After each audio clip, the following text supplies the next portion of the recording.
Ahoy! Welcome to a Hero Story, episode 354. I forgot the number already. Wow. I was just trying to make noises.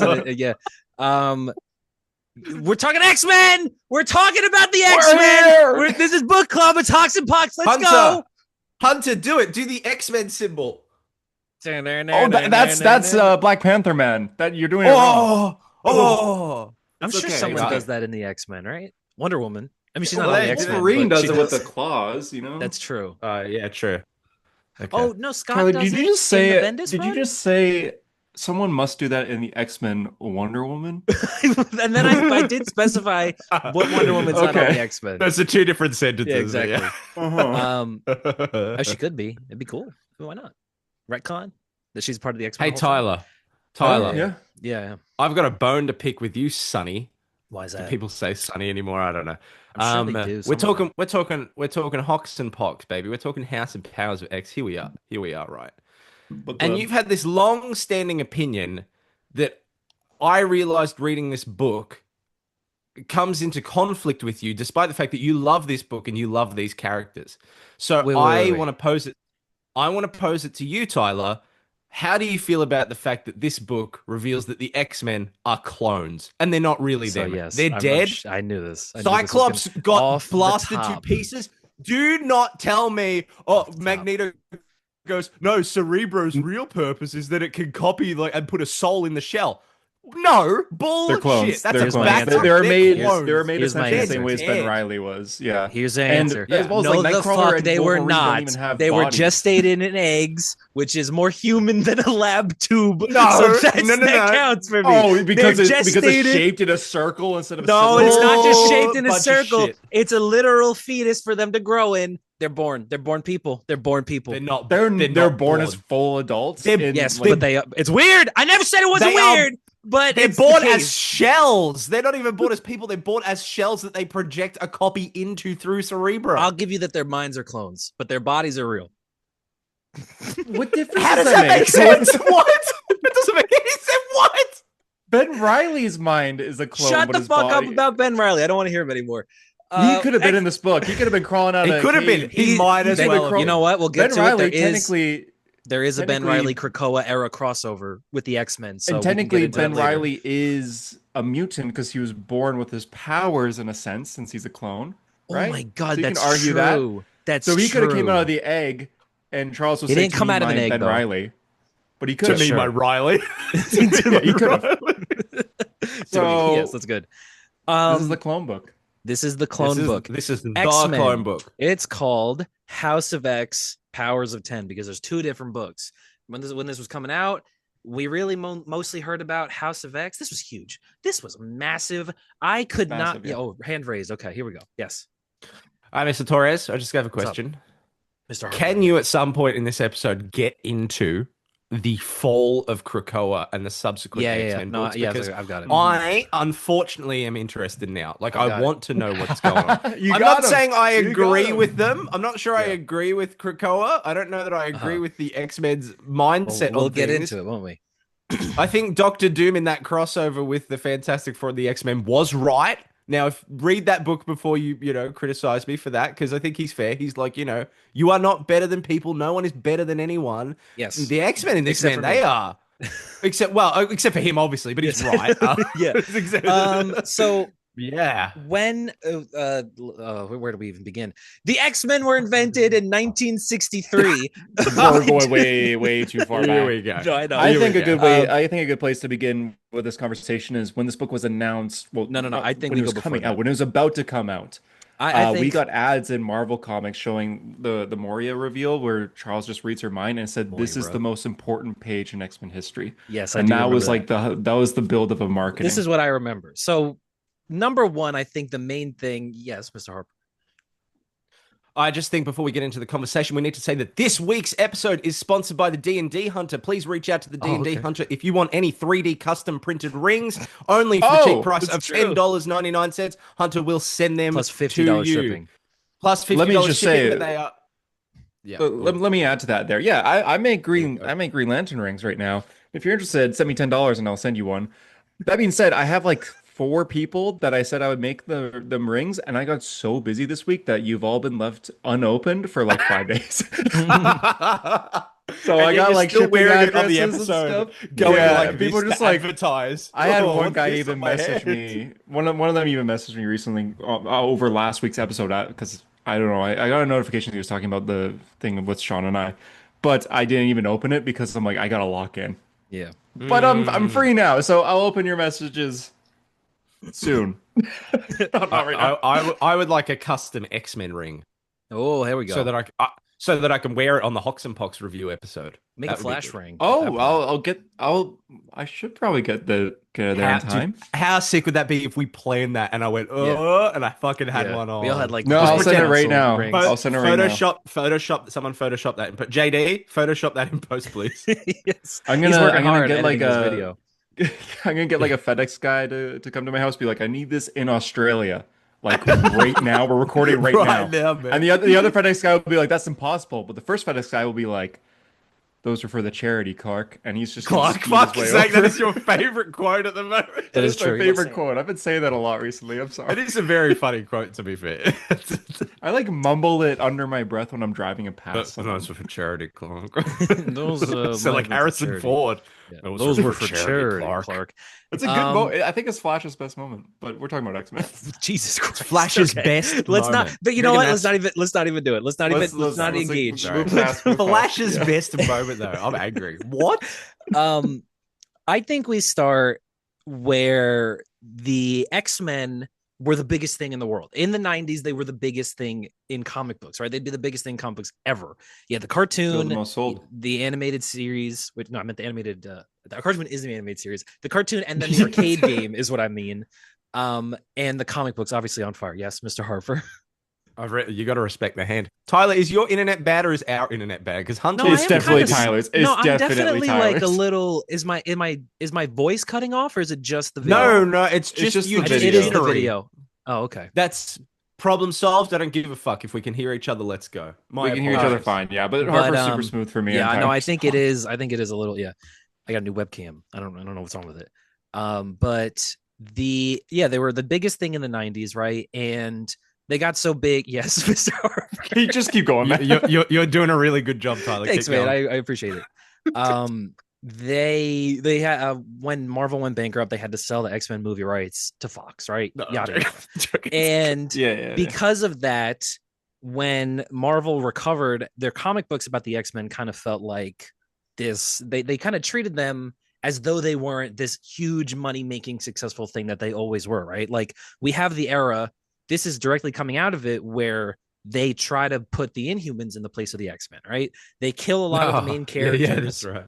Yeah. And they think that a whole separate group of characters with a completely different aesthetic and ideology will replace the characters that you love specifically because of their aesthetic and their ideology, right? And so this is out of that. They did Inhumans versus X-Men, which is terrible. They gave the Inhumans the Uncanny title, right? X-Men is Uncanny X-Men from day one. They relaunched with Uncanny Inhumans, the fuckers. I did not know. They were genuinely the replacement, That's right? insulting. Because it is insulting, right? But it's all because of the movie rights issue. It's literally because of that. You could go deeper. You say the X-Men are essentially written off and the Fantastic Four are written off post Secret Wars. It's all Avengers from that point. But by the point this comes out, this is their attempt to go, we're sorry. We do care about the X-Men. Maybe we just bought the rights back. So it's a coincidental, thing that we have there.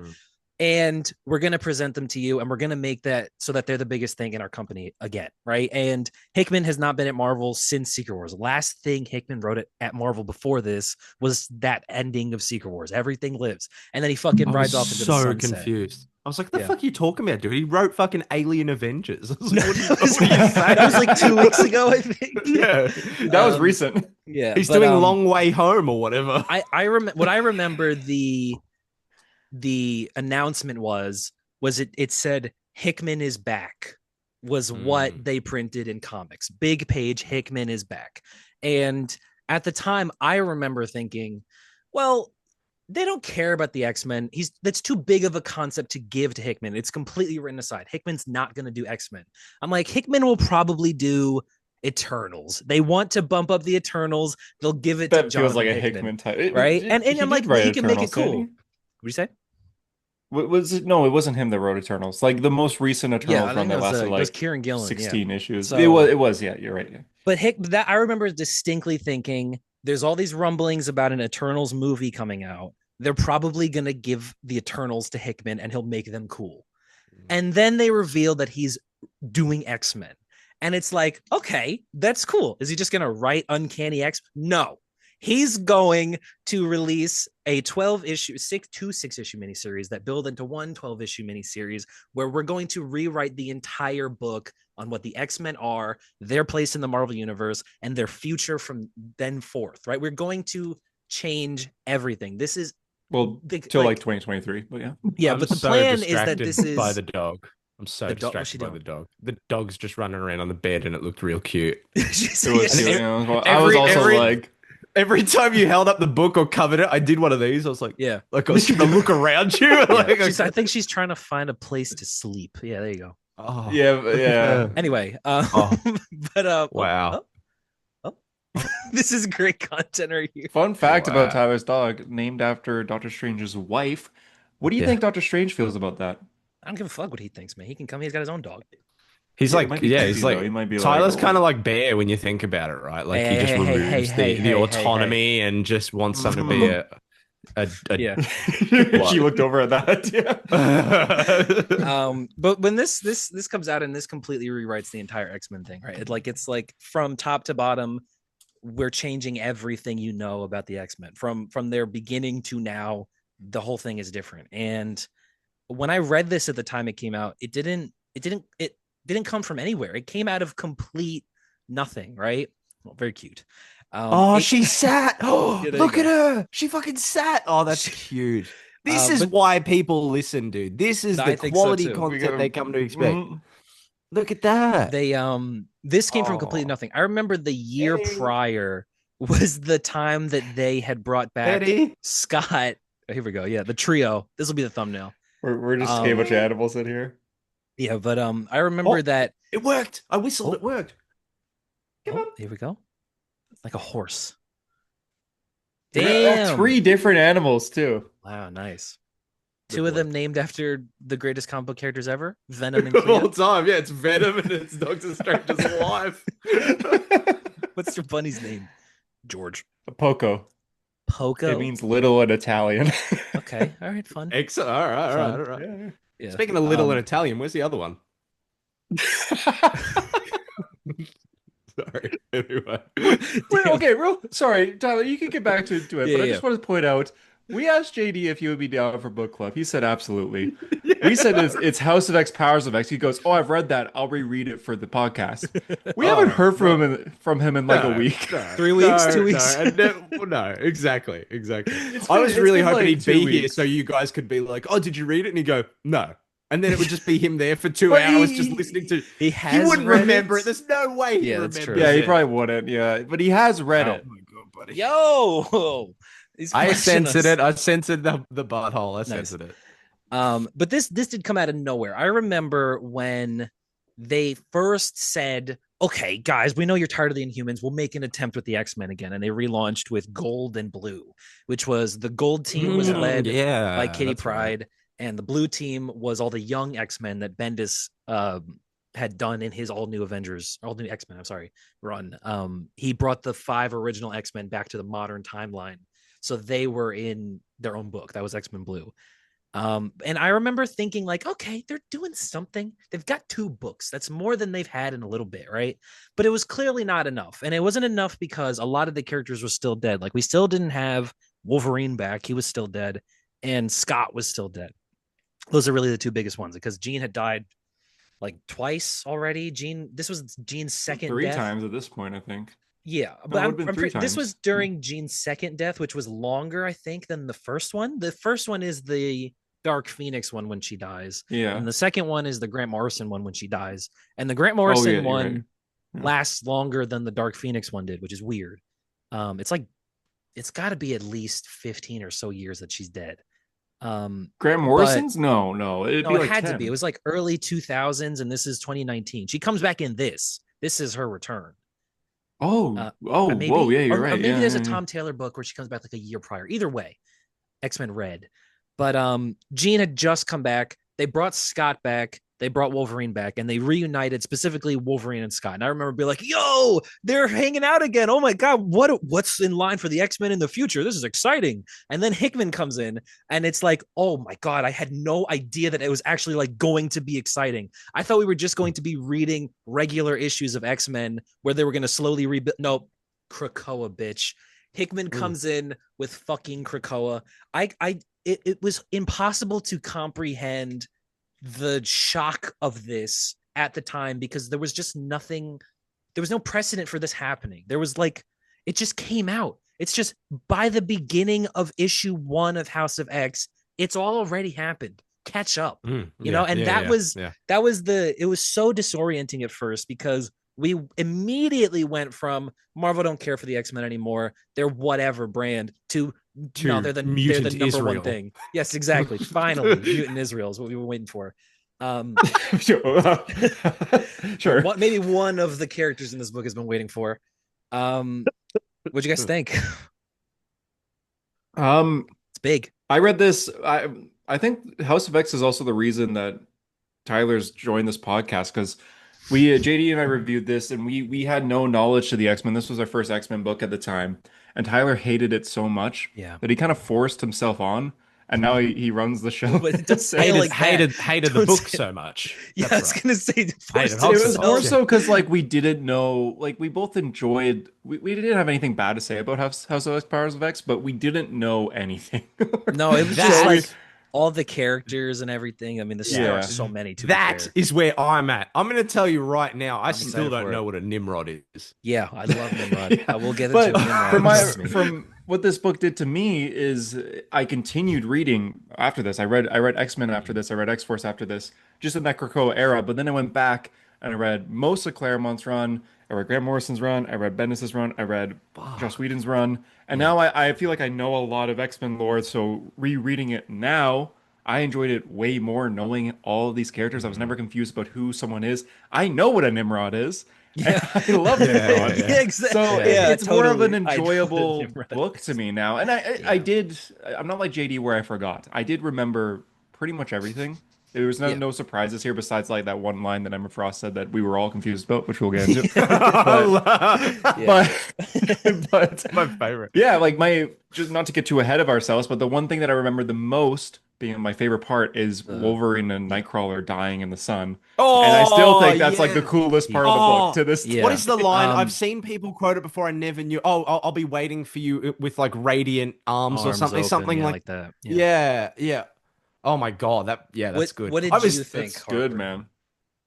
I will say real quick. Sorry, I did ask, but I feel like it's been a long-term goal of mine to get you to specifically read this book, and finally we're here, right? Yes. I want to know. All right, so shit. Looks like shit. Art's terrible. Yeah, I'm terrible. Okay. All right. So, do you like the X-Men? House? No, God, no. I hate those muties. Wait, hang on. It's not a real slur, is it? No, but ooh, I'm skirting the line. Maybe a little bit. House of X is the first one, right? It's the one that starts, and then it's chop, chop, right? Yeah, okay. Yeah. House of X. I was there, right? And I think immediately I hit Powers, and I was like, "What? Huh?" And then I feel like I caught up with Powers, and it started making sense because things actually did tie together. I don't know if it's the 3rd or the 4th issue of House. It's basically a Powers issue. It's mostly like future shit. And I was like, okay, it's happening. But I messaged you guys when I like binge read the first like 5 issues. It was like midnight my night. I'd worked a full day. I was tired as fuck. Dude, I was glazing. My eyes were glazing over. I was like, what the fuck? 1,000 years into the future? Excellent. What are the phalanx? The phalanx? What the fuck? But what's a Nimrod? I still don't know what a Nimrod is. What the fuck's a Nimrod? Yeah. I didn't expect Nimrod to be like pink and white Darth Vader. I thought Nimrod was friendly. He's got such a good design. Yeah. He's mean. It's He's like a iconic mean in my boy. heart, man. Oh I my the art when he fights Apocalypse is so cool. yeah. I screenshot a bunch. I love the original. Like, panels it's a John that I like. Romita Jr. design, Nimrod. I love it. It's so Of course beautiful. it is. Yeah. Of course it's a Romita Jr. design. It's like The guy's from the just 80s, made though. of squares. It's just 80s though. It's so peak. I don't know. I'm so into it. We can Hunter definitely made a get point. more into Nimrod though. Hunter made a point. He was like, there's a point in this book where I think it's a cool design. I like it. Someone bought like a Nimrod toy in the Discord. Yeah, and I was they like, just released it. It's It's sick. Yeah. That's cool.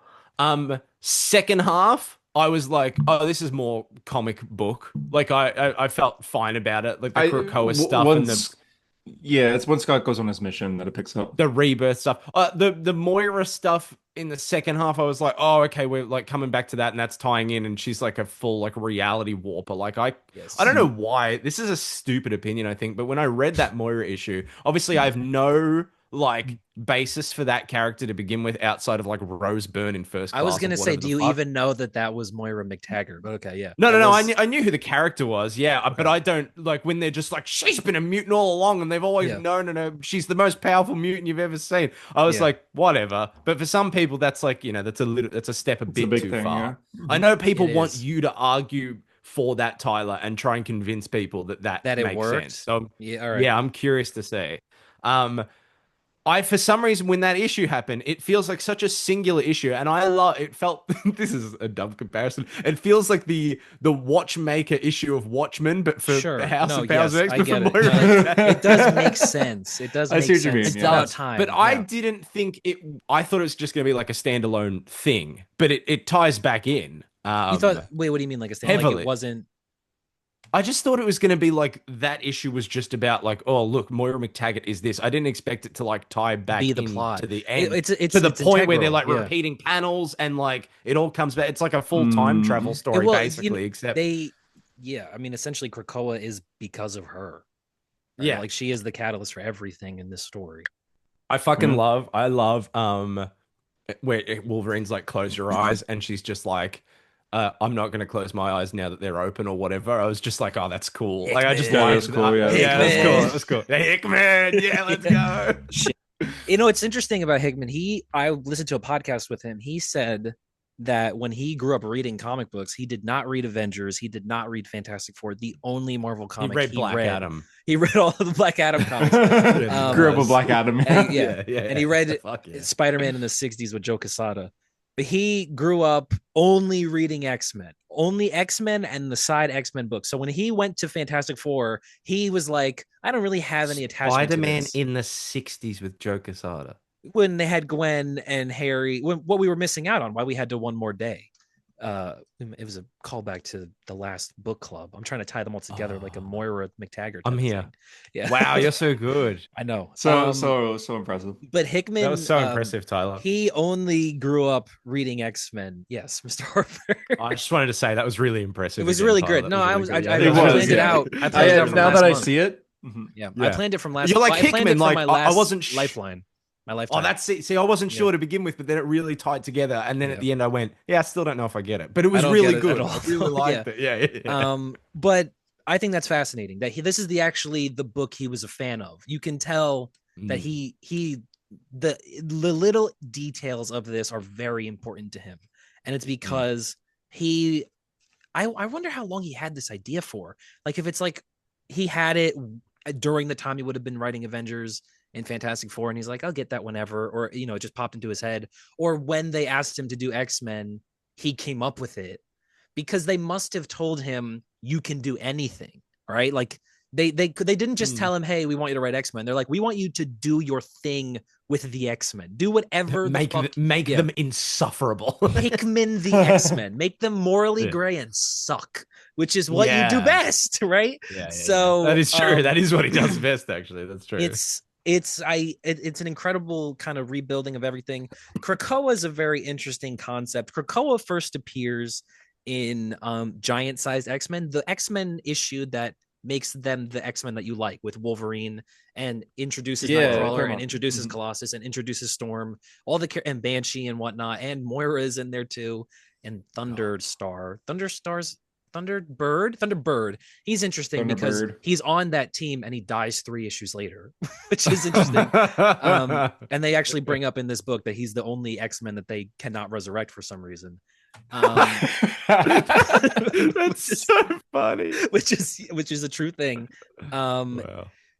Krakoa it's awesome. So the setup is that Scott wakes up in the Blackbird, the Blackbird, flying back to the school after they've been attacked, and it's just him, and he's like, his outfit's all ripped and everything, and he lands at the school, and he's like, oh my god, I don't remember what happened, but there's something fucked up going on, clearly, right? And then they recruit a new group of mutants. They send them where Scott was. Turns out that that's the new team of mutants they've done is the second group, because they sent the original X-Men there and they were defeated by the island, because it's not that there's a mutant on the island, it's that the island is a mutant. Named Krakoa. It's Krakoa, the island that talks like kind of like Mogo. Kind of like Mogo, yes. But I love that title. Yeah, the island that talks like a man is sick. And that's the introduction of Krakoa. That story ends with Storm using her powers to send Krakoa into space. It's great. How did they get it back? I don't know. Don't ask me. Don't ask Hickman. Mogo he will not explain it, right? Mogo, yeah, that makes sense. Actually. So the idea to take Krakoa and actually make it like a thing that's important tangibly to the X-Men, I think is Hickman's way of throwing back to the fact that like the X-Men really that you like were created on Krakoa, which is fun. It's like a fun kind of deal, I guess. Oh, meta, like a meta thing. Yeah, okay, yeah. But fun. Right away, the first issue, we could get into the fucking whatever this is.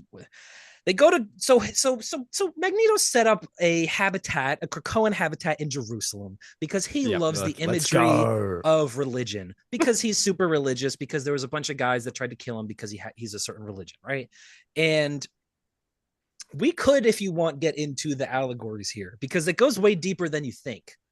And it's interesting. I think interesting because it's not actually. I saw a post that was like, because I was Googling it like by issue 4. I was like, there's something to this. And I said at the top, like the mutant Israel joke, but it's not. Like it's not really. They're not dominating another like place and taking it over and creating an ethno state within it. Krakoa is a mutant. It's welcome. Charles connects with. Is it Charles that connects with it? Like they connect, and it's like, all right, cool. This is like later in the book. Yeah, you can talk to it, but it's like a physical thing. Yeah, I think Magneto is also saying that this will not be a state built off of other people because he specifically says something of that line. That we can do this better than you. Like we can do this better than anybody. We can have our paradise, and it doesn't have to be off of anybody's back. It's very it's clear. its own country. As an allegory, like if you want to dig into the allegory in this book is definitely not pro. It's very much like anti, I guess, but also like you can still make commentary on like not. I don't think it's even trying to be necessarily. Maybe it is. I don't know. I don't think it's like, I definitely don't think it's pro. I don't think it's saying like, what a great idea, let's do the same thing. I don't know that it's trying to take like a strong anti that kind of stance.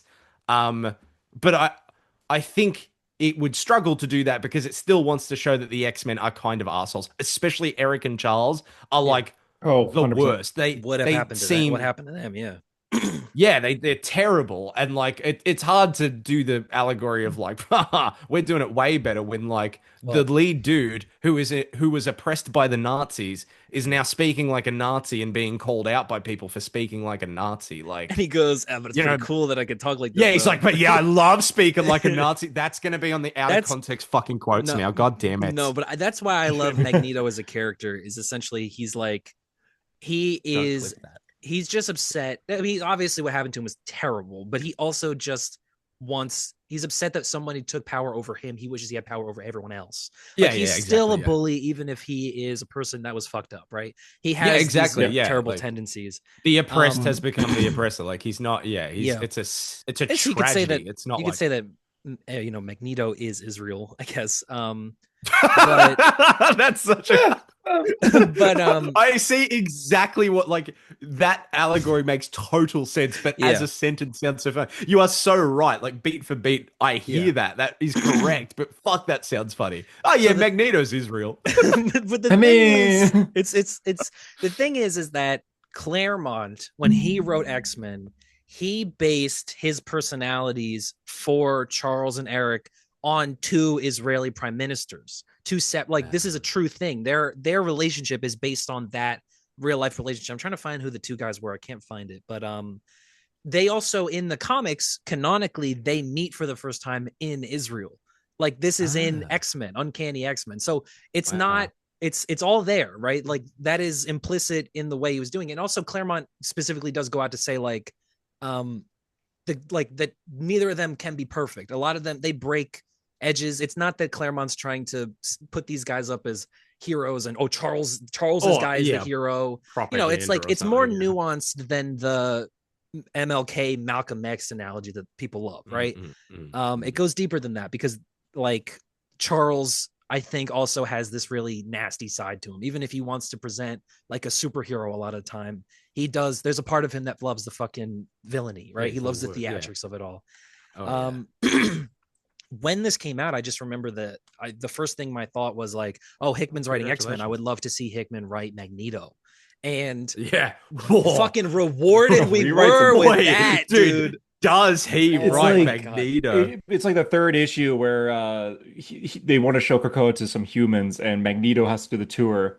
Yeah. Because it was like Charles was busy, but I'm pretty sure just Magneto. It's the first issue. Yeah. Who gets to decide what is defined as good and evil? I do. I get to decide. Yeah. Oh, okay. You can tell like he's been given his first opportunity to act like a god, to act like a leader, to act like above a normal person. And he's immediately become Doctor Doom. Yeah, yeah, exactly. He sucks. And it's so good because this is like exactly how he would be.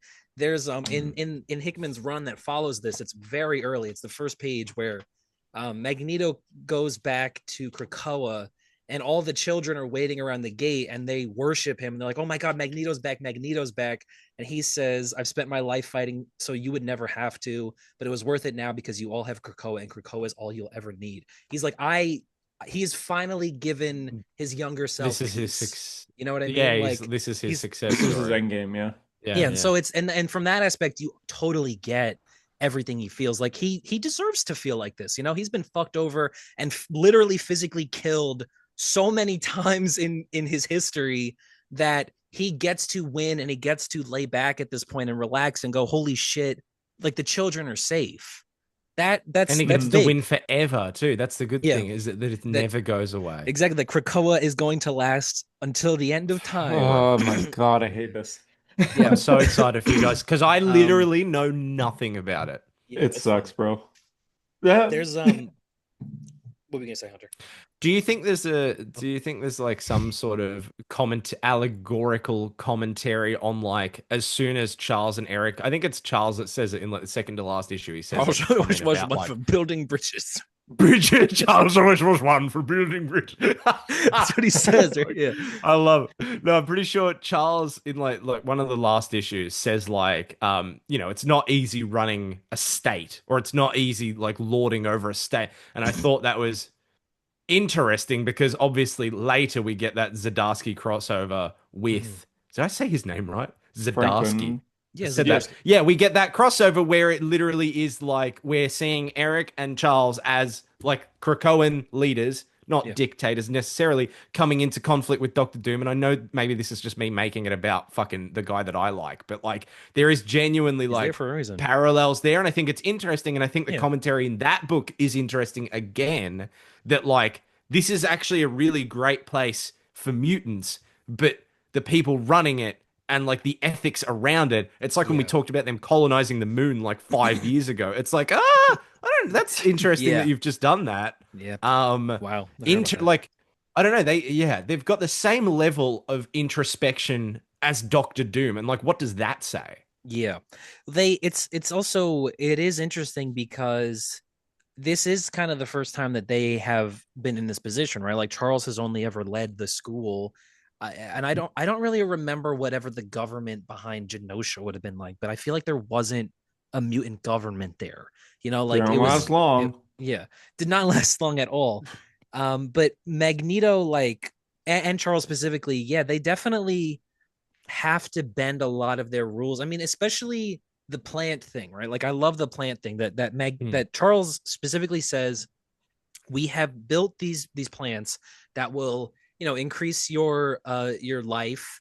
They will cure cancers and on all sickness and everything. Like, these are miracle drugs, and in the past I would have given them to you for free, but now I'm going to use them as a bargaining chip because you do not deserve them. Because like I like again, Insane. me and Insane. at least all So of funny. every X-Men on this team has been killed like 10 times at least, right? So don't fucking talk to me like you deserve this anymore, you know? And I you totally get that. That makes so much sense. You know, like Charles, even if he is this person who you want to believe has like this rigid morality and ideology around mutant human relations, like if that's not the backbone of his character, but you also believe that he's a person that could get fucking sick of it. And especially at the point that they were at in this point in history where it's like, yeah, Charles has been killed multiple times. He's seen his protege Cyclops go down the fucking Magneto rabbit hole. Like it's all gone down poorly. They've literally never fucking won. This is their chance to win, and we're going to take it. And you know what? Fuck you. We're going to be selfish about it too, because we deserve to do that. And I fucking love that. I know it's like, it adds so much, like you said, like kind of the morality, the moral grayness of it, where it's like, they're not really heroes anymore, but they do deserve this. And so you can't argue, you know? Like that's so much. I think it is also dependent on the person reading it, whether you agree with the concept of like, because like the mutants obviously have this weird standing in the Marvel universe where despite being like freaks in the same way that a bunch of people are freaks, they are specifically segregated, obviously, because they're an allegory. And that then has to feed into like the narrative of the universe, even if it doesn't fully make sense because they're plenty of weirdos. Yeah, like why do they differentiate between mutants and Captain America? Spider-Man. Yeah. I know Spider-Man's kind of like, he's hated, but he's not hated by the public. Like if he dropped into the middle of the street, people like, look at Spider-Man. They take selfies with him. They're not throwing exactly and Molotov cocktails and whatnot. Yeah, it's really just like the JJ diehards, but even then, like these days. But like it, like okay, so in that sense, it's like, okay, the mutants do deserve a safe space in that way because they are, you know, they're persecuted more than any other super powered individual on the planet in this fucking universe, in this universe of weird aliens and stuff. This is, for some reason, this is the line humanity draws. But then it's like, you as the reader, it's like, do you agree with like the idea of like, Charles and Eric don't just want the safe space. They're going, we deserve the planet and we are letting you have the rest of the planet and we're just going to take this chunk, but know that we're superior and we're going to take over one day and you're fucked. And it's not about the safe space. It's about the next steps in taking over the planet. Threats, the political threats. This is not it. We're not. This is not all we're content with. Yeah, that line they say when they're just like, no, we're just gonna take this slice and you can have the rest of it. I felt like Captain America in an X-Men book. Then, dude, I was like, you fucking watch what you're saying. You fucking you watch out. You don't get Australia. Excuse me, you do not get Sydney. You do not get Tasmania. Yeah. Well, it's like they're not, because we kind of briefly mentioned that Krakoa is its own thing. They're not taking over anything. Exactly. And it's literally place. Not only is it land that is not owned, it's a mutant that has agreed and connected with them and been like, yeah, hang out on me. So like, so even the land itself has given the approval. So it's not even like colonization of any sort. Yeah. But it is like, you know, it's like, you know, I'm expecting them to somehow turn the like Krakoan Island into the Death Star so they can nuke humanity and just take the fucking planet. They probably like if Charles and Eric were involved, I feel like there could have been another story told where Krakoa was a country for mutants, but they didn't tell anyone and they were just safe there. Totally secret. But because of their announcements and getting into like the world politics, and then their egos kind of rising up, being like, we will take more if we want to. Which, the thing about that is a better story, though. Exactly. Makes it so much fucking more interesting that it's not just this nice, peaceful place. It actually kind of is a threat in some way. I mean, when they have like the issue you were talking about, Hunter, when they like bring the guys in to like have a look at Krakoa, like you can feel that they're just like, it's a threat. It's just like, this is what we've got now. This is, you're observing, you're not going to touch this. We'll let you have the rest of it. It's very much like twins as well. Yeah. It's the opposite of what Wakanda does, where Wakanda's like this vast majority of a country where it's like way higher in technology, and they could take out the world, but they're very secretive about it. They're very respectful, and they hide. While Krakoa is just like, oh, we're here, we can kill you all. Yeah, they want it to be known, and they want like that's Magneto wants to put his testicles on the table and be like, well, I'm Magneto, and I'm in charge here of this fucking place. And you're like, this is again Hickman's X-Men. I think this is issue 4. There's a UN council meeting, right? That is the first one that Charles and Eric and also is that Apocalypse. What? I thought it was called the Carry On. But that they. This is the first one that they've been to. That was a lot of cheese it. Damn. Goldfish? 4 or 5 of them in his mouth and one of them fell out. Why? CRISPR. Nice. Wow. This is I'm so hungry, sorry. It's you're good. It's the first issue where they go to talk to the rest of the world, right? And they bring Apocalypse because he's also on the fucking council. It's so good. But I have to read you what Magneto says here. He says essentially that I think I remember this. In the past, he would have used his Magneto powers and taken over the world. But he says, I've seen what you do here. Leverage people with debt, make them pay to be healthy and whole, make them pay to be educated, make them pay interest so they can have a place to live. Then when you own them, you control them. I've seen what you do, and now we will do the same, but better. Better versions of a better life. Better drugs for a longer, healthier existence. And then we will take the money and we will invest it. We will buy your banks. We will buy your schools. We will buy your media. We will buy your politicians. And then we have bought all the rest. We will buy you because you have taught us that everything has a price. Then we will use this influence. We will make sure that the wrong sort of people, and you know who, no longer have any economic power. We will not allow them inside our institutions because it's important that they do not have anywhere to peddle their dangerous ideas. And that is how it will end. Like a fire with no oxygen. Yes, of course, there will still be people who fear and hate us. They will simply just not be able to do anything about it any longer. So as I said, there will be no war. It's like Magneto's just like, we're gonna play the fucking long game and we're going to take everything. You know, like we have all the time in the world. He did. I think he said it yesterday. But word for word. It's crazy. Like Magneto, again, given that role in the world, is like, dude, you have no idea how fucked you are. Just like I could smell that you've all pissed your pants just now. Like we're here, and it's me with it's me, Magneto, the crazy mutant terrorist that's killed millions of your people. It's my boy Charles Xavier, who's turned evil and has a big evil helmet, and it's Apocalypse. We're going to destroy the world. We're gonna fuck you all up.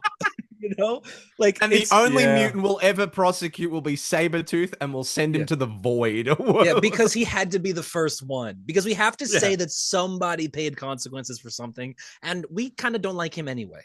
So they drag him down to like Krakoa and hell, and Charles is like, it's a messy business, like handing out the law. I'm like, you are insane. You have lost it. They act like they've been ruling for years. You know, like they fully get comfortable.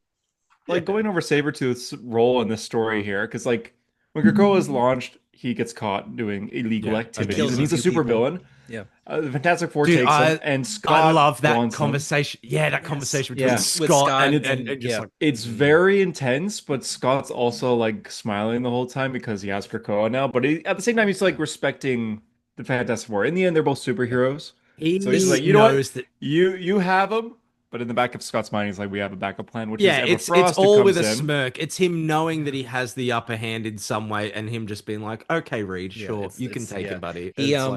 That's so good. Because this is, again, like, Scott Summers he'd been dead for a long time, and he had not been in any position of prominence. He still is. For a while. The original version, yes, he is.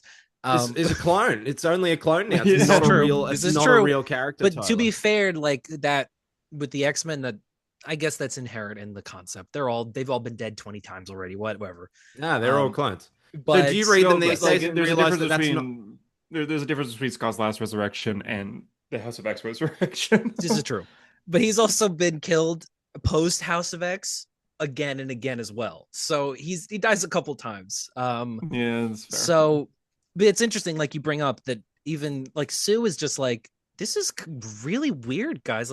Like Sue is probably the most like could be the voice of reason. Like Reed is always going to put his foot down and be moralistic about it and be like, no, you cannot do that. I will not allow it. But Sue's like, guys, is this for real? Like, are you guys for real about this? And he's like, fuck yeah, we are, man. Yeah, we are, Sue. Yeah, he's like, yeah. He says, what's up? Did you honestly think we were gonna sit around forever and just take it? Like, we're done playing superhero right now. Like, we are friends and we have a relationship, sure, but we're not doing this shit anymore. You know, we're not gonna have a cool mansion. We're gonna blast out in a ship and fight some Sentinels. We got our own fucking place on the planet, and we're gonna just have fun. Yeah, that's true. Wait for it. Yeah. I love that. Also, side note, real quick, this is the best Fantastic Four suits in my opinion. Really? I love them. I think they look cool. I think they're awesome. I love them too. Yeah. I think my favorites are still the 2005 movie ones. I think those are my favorites. I love the four smallest so tiny. possible four. Yeah. I like Scott's Tyler's reaction to that was great. Like that was the first words that I said I like the little four. After that, but initially it was like just disgust. Yeah, what do you think of his outfit? I love Scott's new Krakoa costume. I like it's it. Awesome. It's a combo of a few different ones. Just lines, but yeah. Yeah, but it's also like it's essentially the Bendis one. Bendis had him in red with a big X visor. That was like mutant terrorist. I kind of like that one. Which is I kind of like awesome. Make it blue again, make it look a little heroic. It's still black and blue, and give him the full visor is awesome. It's cool to see Hickman write Scott because we had not seen Scott written very well for a while, right? And given a place of prominence, given some like ego and charm, like a little bit of that, you know, he's real cool. He's real cool. I love him, and I think it's interesting that Scott does not get a place on like the Quiet Council or anything like that. Like they don't expect him to be a leader, but he is like their war captain. Like if they go to war, if they do anything off island, they're going to send him number one. He's the battle planner. I like that position for him a lot. He's like the top 5-star general. That's cool. It's better, I guess, than him being like a politician because all the people on the Quiet Council, even the good guys, are a bit like they're a little conniving, right? Scott's not the character to placate and try and discuss with people like that. Yes, exactly. He's too emotional. He's too driven like that. Yeah, and it's great because it does put him in prominence where it's like everyone does follow his orders, but it doesn't make it like that. I guess I'm not very interested in him playing president or whatever. You know, like that's not his type of character. Yeah. No. What do you guys think of the Quiet Council in general? It's an interesting idea, right? Like all of the different. I remember being very surprised by the character. It is, yeah, that's it. I remember. I was just laughing. You were speaking so eloquently, but your face was frozen for like 5 seconds. It was really funny. Damn it. I remember like thinking that it was a weird combination of characters at first, especially it is because it's villains and heroes. So where is it? I'm gonna try to find. Yeah, here it is. It's Autumn, the Autumn Council, which is Professor X, Magneto, and Apocalypse. I love, by the way, the moment when they bring Apocalypse to Krakoa.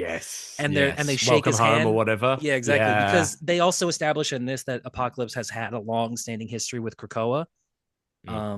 Which is interesting. And Wolverine's like the only one that's not real happy about it, right? Yeah, it's interesting. Like, you fucking... Yeah, they do make a good point though, because they're like, if we don't allow people to redeem themselves, then they'll never end up like, you know, obviously Magneto's like me, like great old me. But they also say it about Wolverine. They're like, you know, you have been redeemed by being on the X-Men. Like you feel that in your heart. Maybe Apocalypse will turn around.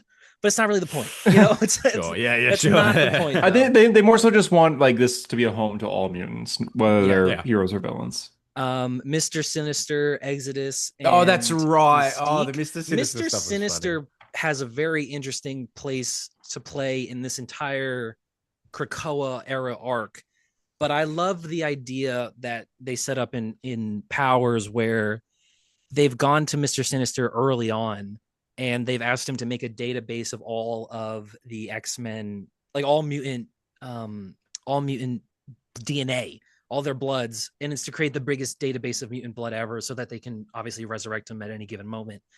It doesn't fully line up, I don't think. I don't think it makes sense. I don't know when that is supposed to be because Mr. Sinister is a character that, like, by the time he's introduced in the comics, nobody knows who he is, and they're all like really thrown back by like who this character is. They're like, he's like a secret manipulator for a very long time in the comics. So if Charles and Magneto knew him from early on, like even pre, it doesn't establish when it is. Charles is walking, so it's either before the X-Men started at all, or it's during Claremont's run or around that era where he can walk.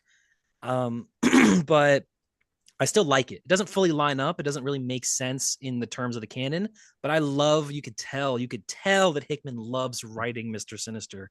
And yeah, it's fun. He's just chewing every bit of scenery, like every version of him. Yeah. He's got his own, like his Gods, own kill that man. Yeah. he does the Secret Wars Doom thing.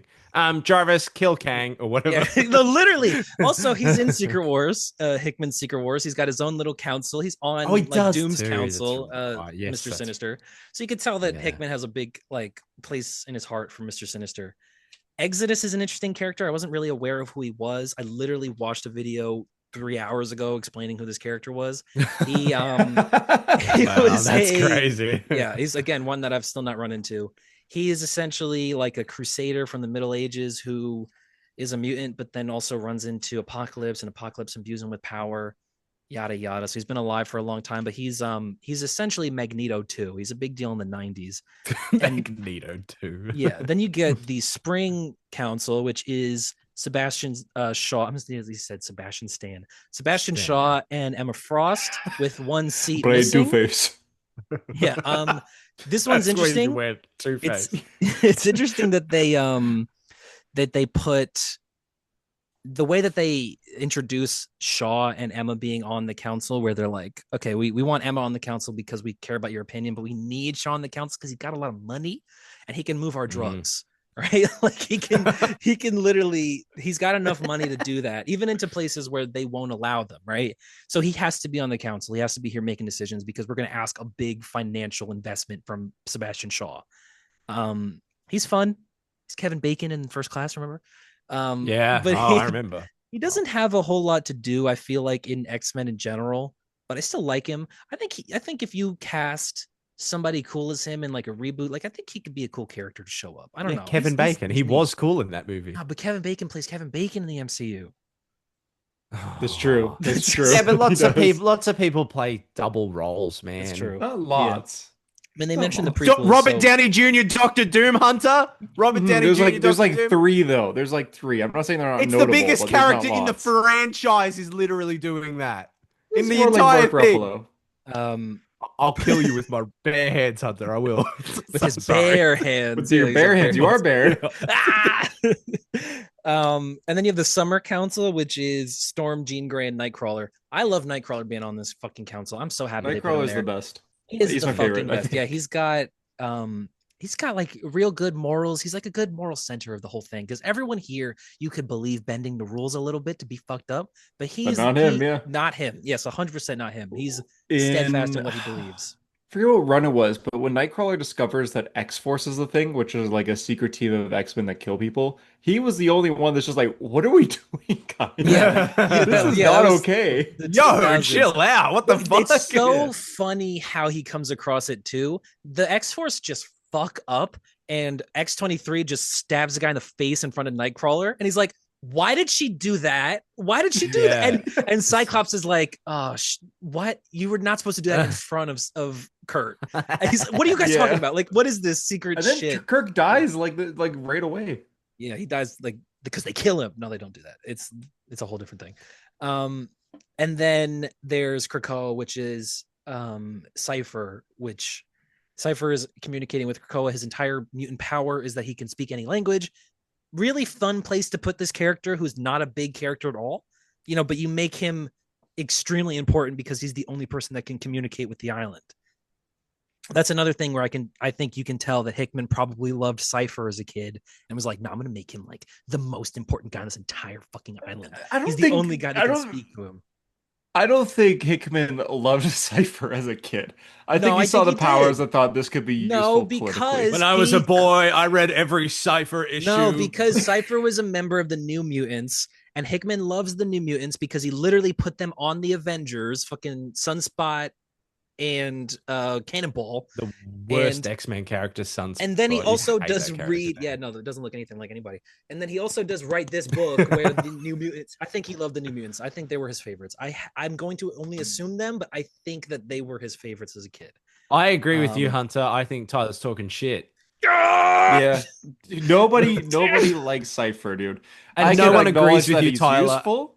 He's useful for sure, and especially in this like more political X-Men book. But it's not like, as a kid, Cypher was the best. There should be a Cypher solo movie. There's certainly people that think that. There's people that think there's people in this chat who love Anakin Skywalker. All right. I just wanted to deflect. All right. I just wanted to deflect. That's fair. Because I was also thinking of myself. I was like, I'm the only person on the planet who knows that Batgirl from the Birds of what's her name? Gail Simone's Birds of Prey run even exists. Misfit, Charlotte Gage Radcliffe. I'm the only person who knows that character if you could write Batman for some reason, you'd make her Batman. Literally, I would be putting that character so in. Don't even try. And then you'd be on this podcast going, I think Harper's favorite, and Hunter would be like, nah, it can't be. It's got nothing to do with anything. No, his favorite is either Batman or Iron Man. You can't allow another favorite outside this. Batman or Iron Man. Yeah, no one likes any other two characters I historically love. It's true. You want to get into the powers timeline? Nimrod. You want to talk about Nimrod? What's the Nimrod? What the fuck's a Nimrod? The look on my face when it was like fucking midnight and the next issue is like 1,000 years, or they do like the jump when it like jumps through. It's like 10, and I was like year 0, year 10, year 100. Yeah, I think I was like, I was under this stupid assumption that this book was just like Krakoa and the politics of that, and something's going to threaten the island. There's something else. No. It's a new day. It's another Days of Future Past type of scenario. Yes. So we could. It ties the whole Moira thing together. Nimrod is originally it's a Claremont. I want to say the 180s, right, of X-Men, maybe around there. In the 180 to like 200 range, they invent Nimrod, and Nimrod shows up because from the Days of Future Past timeline. Obviously in Days of Future Past, great story by Claremont and John Byrne. They send Kitty Pryde back in time. She stops the whole scenario from happening. But they do say specifically, and I thought this was very interesting, that the Days of Future Past timeline is not unmade. It continues. Kitty has gone back in time, but everyone else in that world is not going to know if that bears any fruit. So that timeline continues. And one of the characters in that timeline is Rachel Summers, who is the daughter of Cyclops and Jean. So Rachel Summers comes back to the present from the Days of Future Past timeline and is like, I got sick and fucking tired of living with Nimrod. And so I wanted to see if you did the right thing, and you won. And it turns out we won. So I got the 80s to live in, man. I got the fucking, you know what I mean? Like she's like, I'm just going to live in the modern day. My mom isn't alive anymore. And my dad is in Alaska, banging a clone of my mom. Oh. So it's like I can just be on the X-Men and no one's going to know I'm here. And I don't even need to tell them that I'm related to Jean Grey, right? And Kitty's not going to remember me. So then from the Days of Future Past timeline following her comes Nimrod. And Nimrod arrives in the 80s, fighting some punks with, septum rings and huge mohawks and shit. He's the Terminator? Yeah, he's literally the start of the first Terminator. He kills Bill Paxton. No way. And he is the end game of Sentinels, right? Essentially, that he is the biggest thing that they can build. Like the most powerful mutant, or the most powerful mutant killer humanity ever creates is Nimrod. I think Nimrod is a hilarious name, by the way. I read this somewhere that the word Sounds like an Nimrod, insult, like you Nimrod. the word, that's the it. word Nimrod used to mean like a genius, like, oh, you got a real Nimrod over here. But the people would use it derisively, and so now Nimrod colloquially means a moron. But you Idiot, called the yeah, character exactly. Nimrod, that actually technically means he's like the smartest of everybody. He's like an Einstein, right? Um, but it's hilarious they named the character that because it is a silly ass name and he's a silly ass design for essentially being the Thanos of mutants.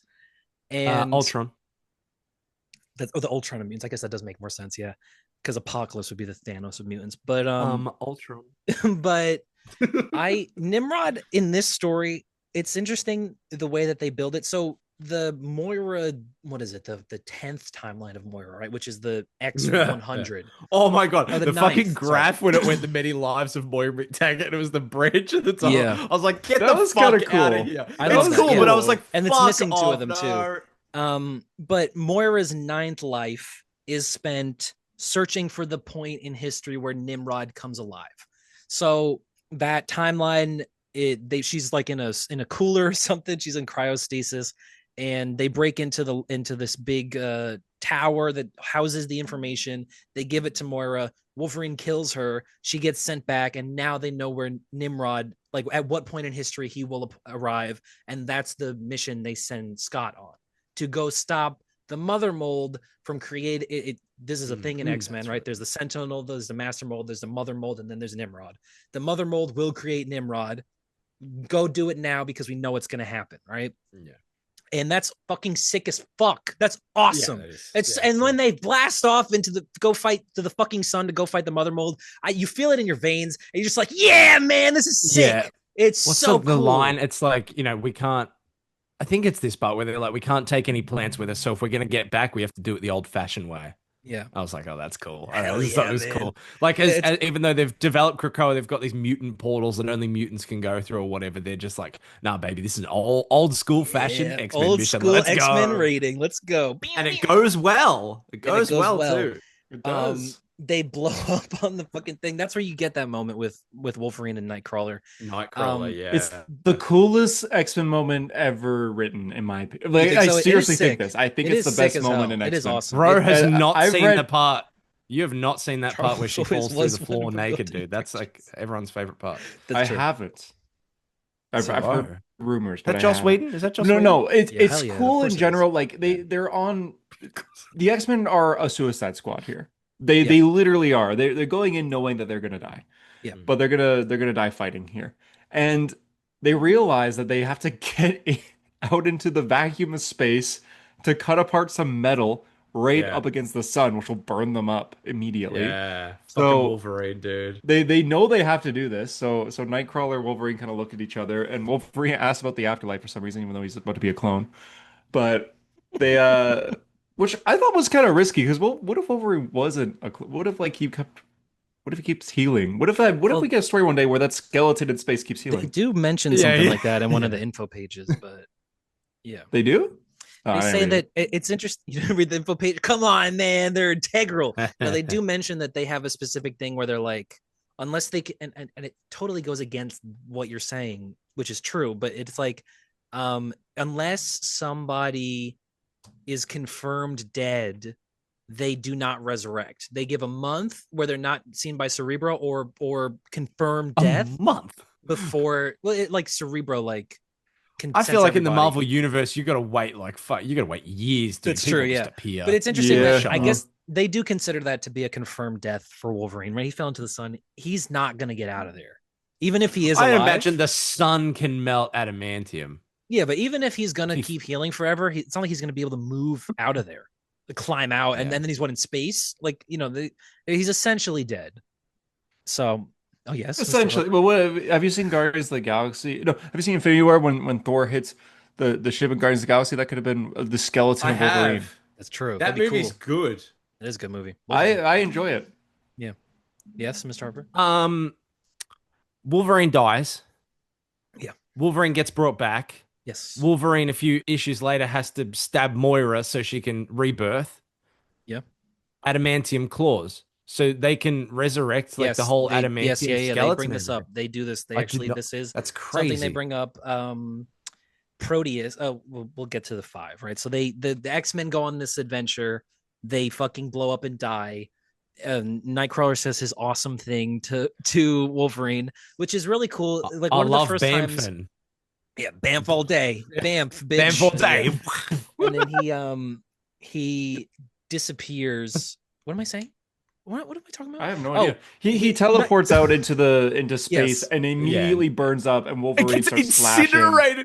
Yeah. And Wolverine just slashes until he's Wolverine's like this, and you can just see like Nightcrawler's skeleton. He's like, literally get eviscerated. That's so another thing where I remember reading that and just being like, huh? Like, you know, week to week before we know about anything else, it's just like, oh, he's so dead. He's super dead. He's dead more than he usually could be dead. Yeah, like that's like fucked in up. Terminator 2, like the skeleton on the fence that's being blasted by like the nuclear fucking blast. It's like Watchmen. Like there's a moment in Claremont's run where it's during the Brood Saga. They're in space and they're in the ship, and Wolverine comes across Nightcrawler praying, and he's like, he kind of, you could tell that Wolverine is like, this bitch, he's praying, like, oh, what does he have to believe in? But he asks him about it. He's like, what is that with you? Why do you care so much about shit like that? And then Nightcrawler kind of gives him the elevator pitch, and it's a really sweet moment where Wolverine realizes that kind of belief system could mean that he deserves redemption, right? Like, that's fun. And so I think that this is a callback to that, where it's like, I do get to go to heaven. I do get to see greener pastures after this, because like, we are heroes. You know, at the end of the day, we are good guys here. And I do find it funny that after this happens, Scott says, the bravest man I ever knew. They were both extremely fucking brave. Nightcrawler arguably braver than Wolverine. Maybe he's referring to Nightcrawler. Yeah, maybe he is referring to Nightcrawler, but I think it's funny he doesn't say the bravest men I've ever seen. He's bravest talking man about I know. one guy. Yeah, exactly. Like that, I think that's kind of funny, unless it's a dig at Wolverine and he is talking about Nightcrawler. But even then, it's like no one's gonna hear that. Yeah. No. And then he gets fucking killed, and then he gets his head shot off, and then Jean gets killed in a terrifying moment by a bunch of robots that rip her to shreds. That is scary. And then we get this awesome, look at this. This is terrifying, man. That panel right there is scary. But you get this awesome moment where Charles is just on his knees, like, they've murdered so many of us, the world has grown used to it. This is just how things are for people, like, those are just how things are for those people, for mutants. No more. And you get the big no more. And then you get like, and then across all the pages, no more, no, so it's all the times that humanity has massacred people. They go into specific details of like how many people died on Genosha, 16 million, and then 1 million people were depowered by the Pretender, Wanda Maximoff, which I love. Wanda on Krakoa is like a boogeyman story. Like, they tell stories of the Pretender, Wanda Maximoff. Yeah, she never, I think she like just never deserves forgiveness. I think we've talked about this before. She is like awful, dude. She's the worst. Yeah, it says it here. The decimation is what it's called. They lost 986,420 mutants. They had actually question. Where's the standing of that as a story, like post Secret Wars? Is like, because she's just like hanging out with Doctor Strange in that Jason Aaron run, like no one even blinks at her. Is all that stuff like undone, or is it just like? Well, it can't be, because this is after Secret Wars. Yeah. Oh, this is true. Yeah, that's interesting. That's no, good. But this is a whole thing. I think Al Ewing goes into it because, like, in X-Men issues, there's one X-Men issue where Apocalypse is specifically telling the story of the Pretender, which is what they call Wanda Maximoff. Oh, he's one to talk. Cool. Yeah, cool. But she's technically not a mutant as per Marvel canon, you know, that kind of whole thing. So they call her the Pretender. And then 16.5 million people died on Krakoa. She's not allowed on Krakoa, but her and Magneto do have like a moment where he's like, "You will always be my daughter." That kind of thing. Is that? Yeah. I remember seeing that. Is Sword? That's not from one of the Gala things, is it? Is no. But that is like a Ewing book, which he did a few of those. Yeah. But they go into the whole no more thing, and then they do the resurrection. The resurrection is fascinating. The cloning. This is big time. It's the best art in the book.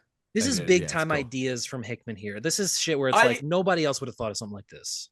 I don't know about that. I feel like it's the kind of stuff that I love where they just combine a bunch of like random bullshit to like make one thing. And I find that fun. Like I don't know that it's like crazy abstract, but I like the idea of like you take this one thing and this one thing. The gold balls part, but that's what I mean. That's like they've taken this random. Although like you are right, you have this character Gold Balls who has gold balls, and then later you describe. Yeah, later you not retcon. He was Miles Morales' roommate. Yeah, it's true. Yeah, he was. Yeah. That was the exact point I stopped reading Miles Morales too. Two of these characters are Bendis. What the fuck? Two of the characters on the 5 are Bendis characters, which I think is funny. That Hickman took 2 Bendis characters and like these were kind of flat characters. Let's give them something to do. But Gold Balls now realizes that the gold balls are actually eggs, and then Proteus, which is Moira's son with Charles, maybe I think both of their kid, which is canon, has reality warping powers, which I think they would have had to have retconned that they knew they had to have a kid because she goes to him early on, right? Like, so something like that. Like Moira must have had to have told Charles, we have to have a child because he will have this power. Whatever. I don't know. Whatever. And then Elixir is a character who can, I guess, heal people, and he jumpstarts the cellular growth of the fetus. And then Eva Bell, who is another Bendis character who can control time, and she times what's it called? She fast forwards on the gestation. And then Hope Summers, who was the catalyst for Avengers vs. X-Men, she's essentially like a mutant buff. So everyone holds hands and she gives everybody like 200% power.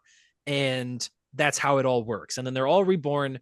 And there's this really interesting moment, I think, where when they come out of the eggs, which I love saying, Scott looks at Charles, and this is where he's an empty shell, right? And Charles he goes, did it work or whatever, no, right? But this is what I think is fascinating because Cyclops was not born with, like, you know, when he uses powers, he can't control it. He was not born with that. That happened because he got like a head injury as a kid.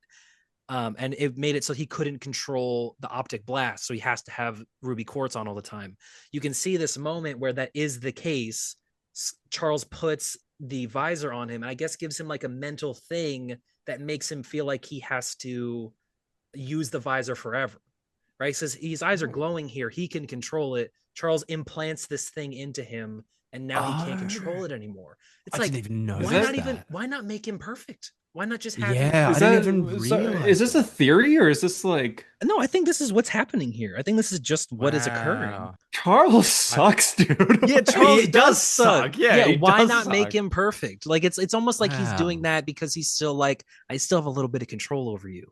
Yeah, 100%. Yeah, 100%. Very interesting. You need this. Yeah, you need. Yeah, so interesting. I love that. That's a little detail that I love. And then there's the next issue where they all go out naked and swing their dicks, and they're like, "We're X-Men, we're alive!" Yeah. So much fun. Mutant. Yeah. Those like 5 pages are really cool. Like the speech back and forth, and then just. I do like how they only do a few. It's like, oh, I didn't hear Nightcrawlers. What did Nightcrawlers say? No, we only hear it was Jean and Scott and Monet. Monet's fun. But what else happens? I mean, that's it's nearing the end. That's it. That's essentially it. Yeah. Harper, I want to know like your general thoughts on this, because this is your first X-Men story. You like before reading this, you had no idea what an X-Men was. You're like, is that just like some person's ex-boyfriends or? No. Thank you. I read like 4 volumes of Old Man Logan, so don't front. So you know everything about the Old Man Logan version of Wolverine. I knew everything about that character up until about probably 2019 or 2020, and now I couldn't tell you much. I liked that Japan arc. I like that Japan arc too. I did too. That was a good book, Old Man Logan. That was a good book. Yeah. It's good. What do you think it's cool? Do you like the X-Men? Do you think they're fun? Look, here's the thing. Would you watch an X-Men Marvel Cinematic Universe reboot with 12 X-Men? Yes, I would watch a reboot with 12 and no less, because that is the correct amount, Tyler. And you and I will never disagree about that. I like it. This is, I think, okay, if I was an X-Men fan I think this would be like my favorite book of all time because it's doing the shit that I love. You know that I love weird time travel stuff. You know that I love weird retcon stuff. I love the concepts here massively. The rebirth stuff, I love the complication of that. It's not as simple as like we've magicked someone back to life. I love a process. I don't know what that says about me, but I love like little bits and pieces being put together to make a thing happen. I think that's cool. But I reckon out of the 12 issues that were here, 7 of them, I was like, yeah, I'm just barreling through, and I get it, but I wasn't connecting to it, and so like I don't think this will happen, but I would like the idea that there's a reality one day where I read a bunch of X-Men because someday I wake up and I go, maybe Beast is a favorite character, and I just binge every fucking Beast issue. You know what I mean? Because that's what I do. I pick Hank. Yeah. I'm like, I love Chelsea. You're gonna wake up one day like this. You're gonna wake up your fiance and be like, "You have to watch the Marvel's end credits scene. I gotta tell you something." It's so cool. We did watch it. We did. I went, oh, he's CGI. Okay. During the credits scene, you went, Hank. Yeah. No. So I like the idea that one day I hyperfixate on the X-Men long enough that I reread this and I go, oh my God, that's the best book ever. But that's what I will say, that's what happened to me. I will say, at the very least, it wasn't like 12 issues of me being like, this is just fucking nonsense. Like, this is boring. This is nothing. Yeah. This is overlong. Book club. Have we had that in book club? Didn't we read like fucking One More Day and we read and 3 Jokers? There hasn't been a book. Don't talk about One More Day. Okay. All right. Here we go. This book felt less laborious. Is that the right word? Laborious to read than Doomsday Clock. There we go. Oh, interesting. Okay. I felt less like.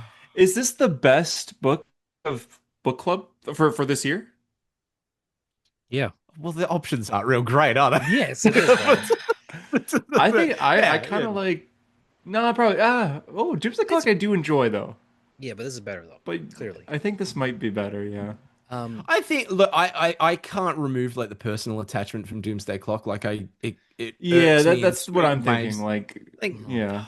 Doomsday Clock's definitely cleaner. Doomsday Clock's more like an MCU movie than this is. Yeah, like definitely safe.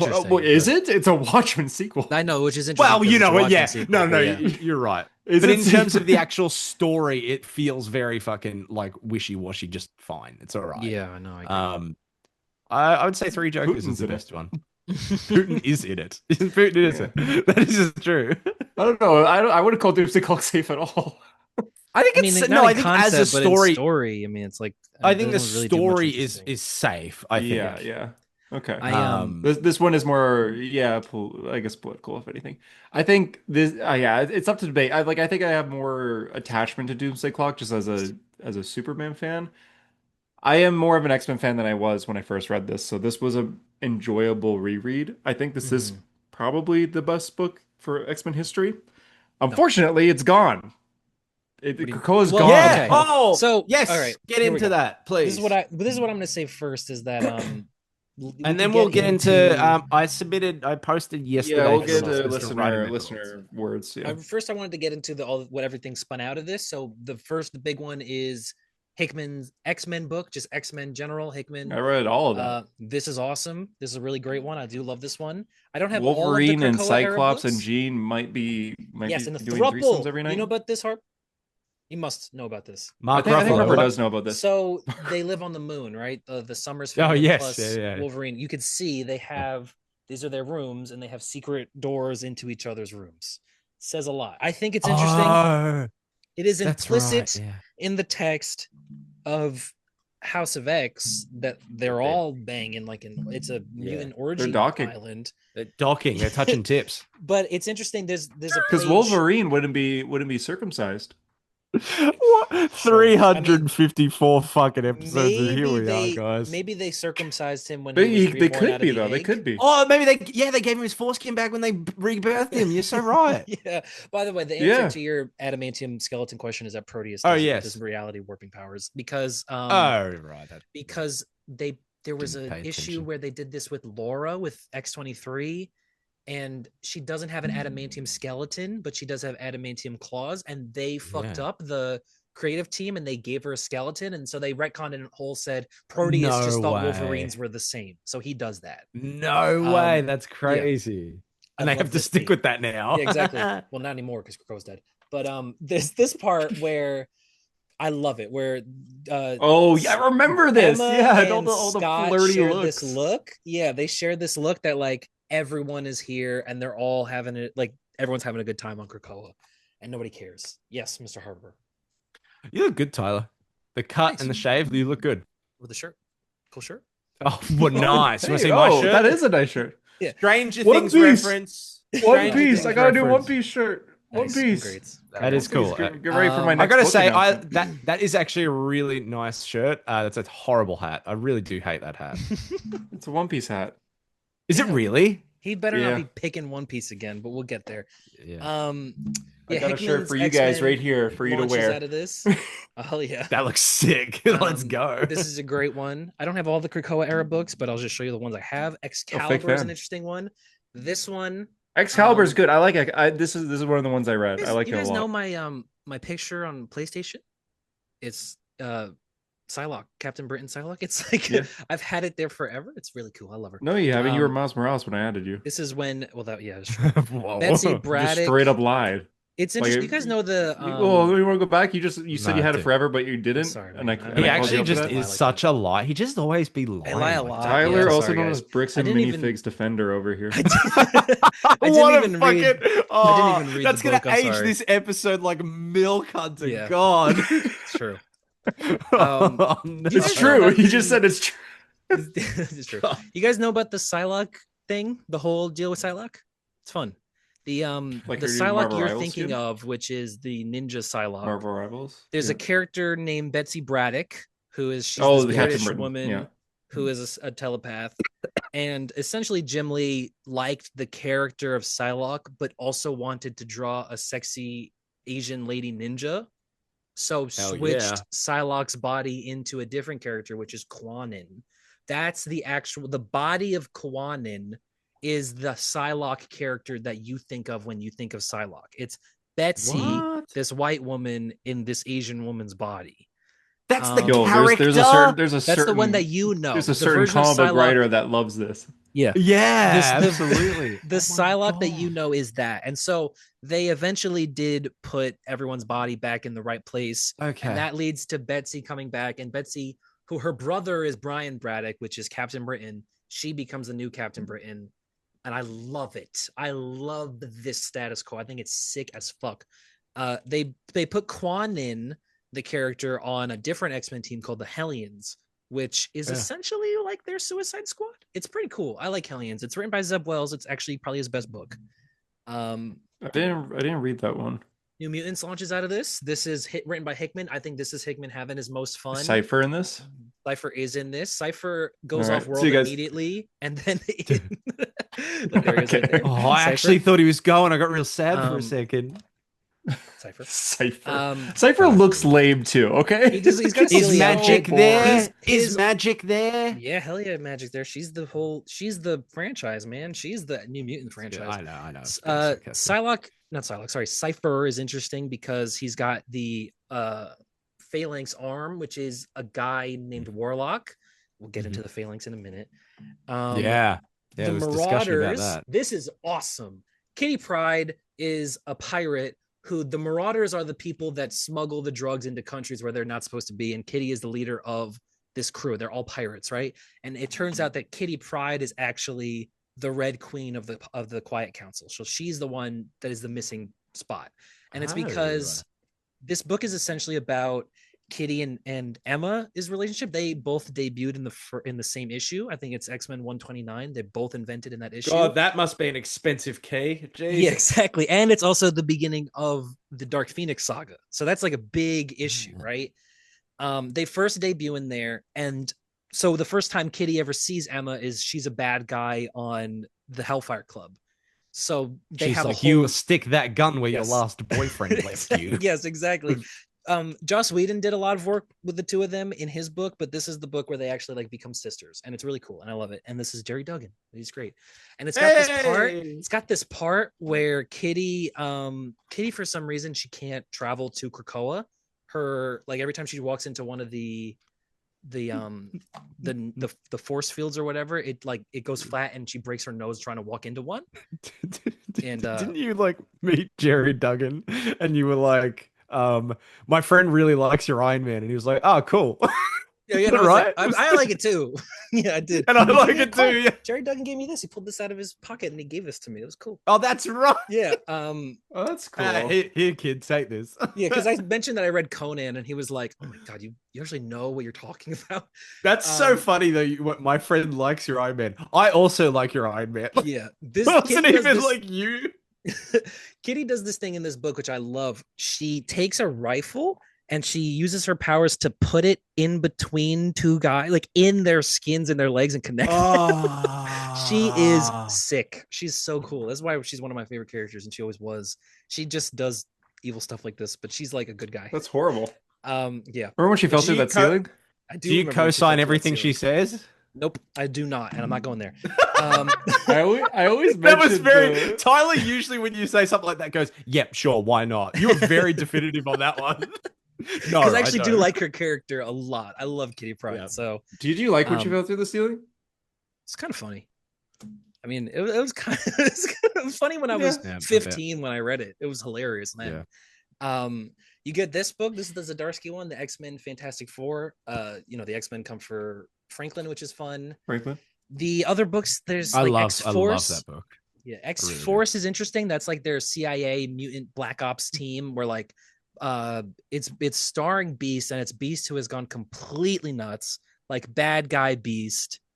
And then there's also Wolverine by Ben Percy, and Ben Percy wrote both of those. Hank. Yeah, I know.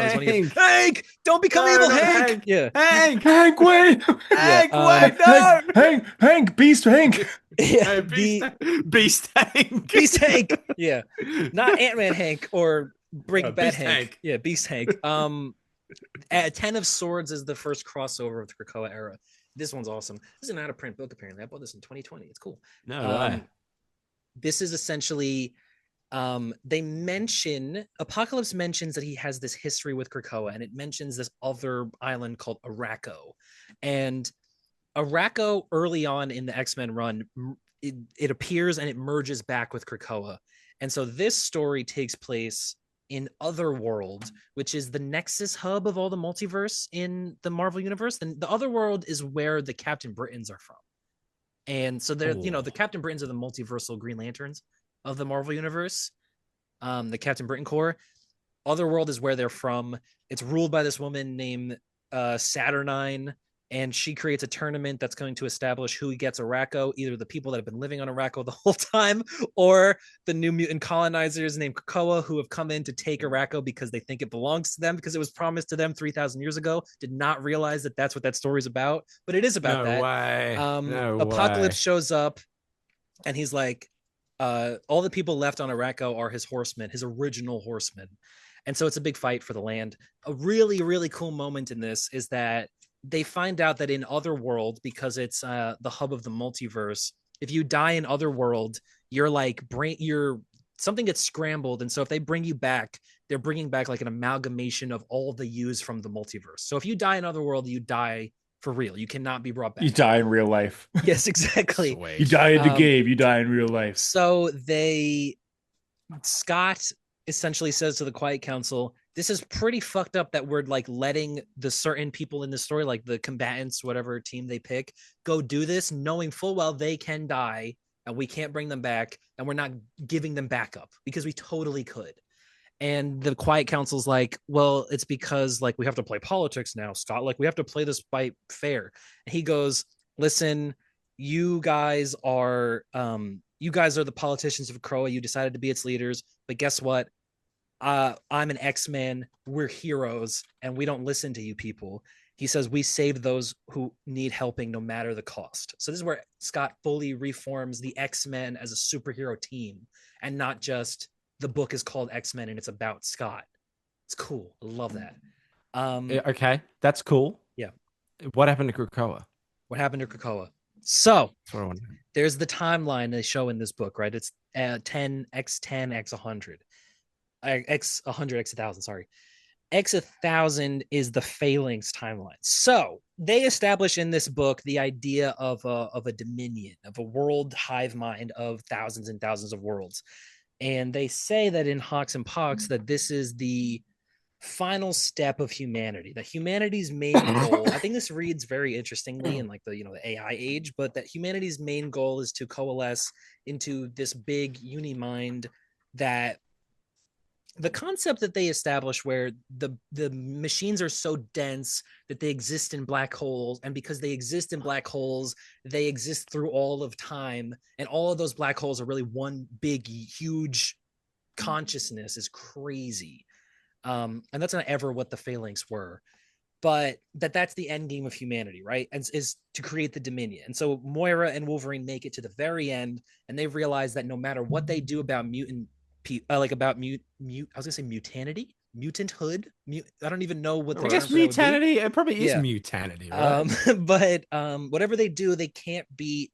It's not evolution; it's genetic engineering, and they show that the next step in human evolution is not actual evolution. It's when the people use technology to enhance themselves. And they show, I thought this was very cool, they show the Project Rebirth, they show Captain America, right, that he's the first real step in this chain. And I think that's an interesting kind of place to put it, right?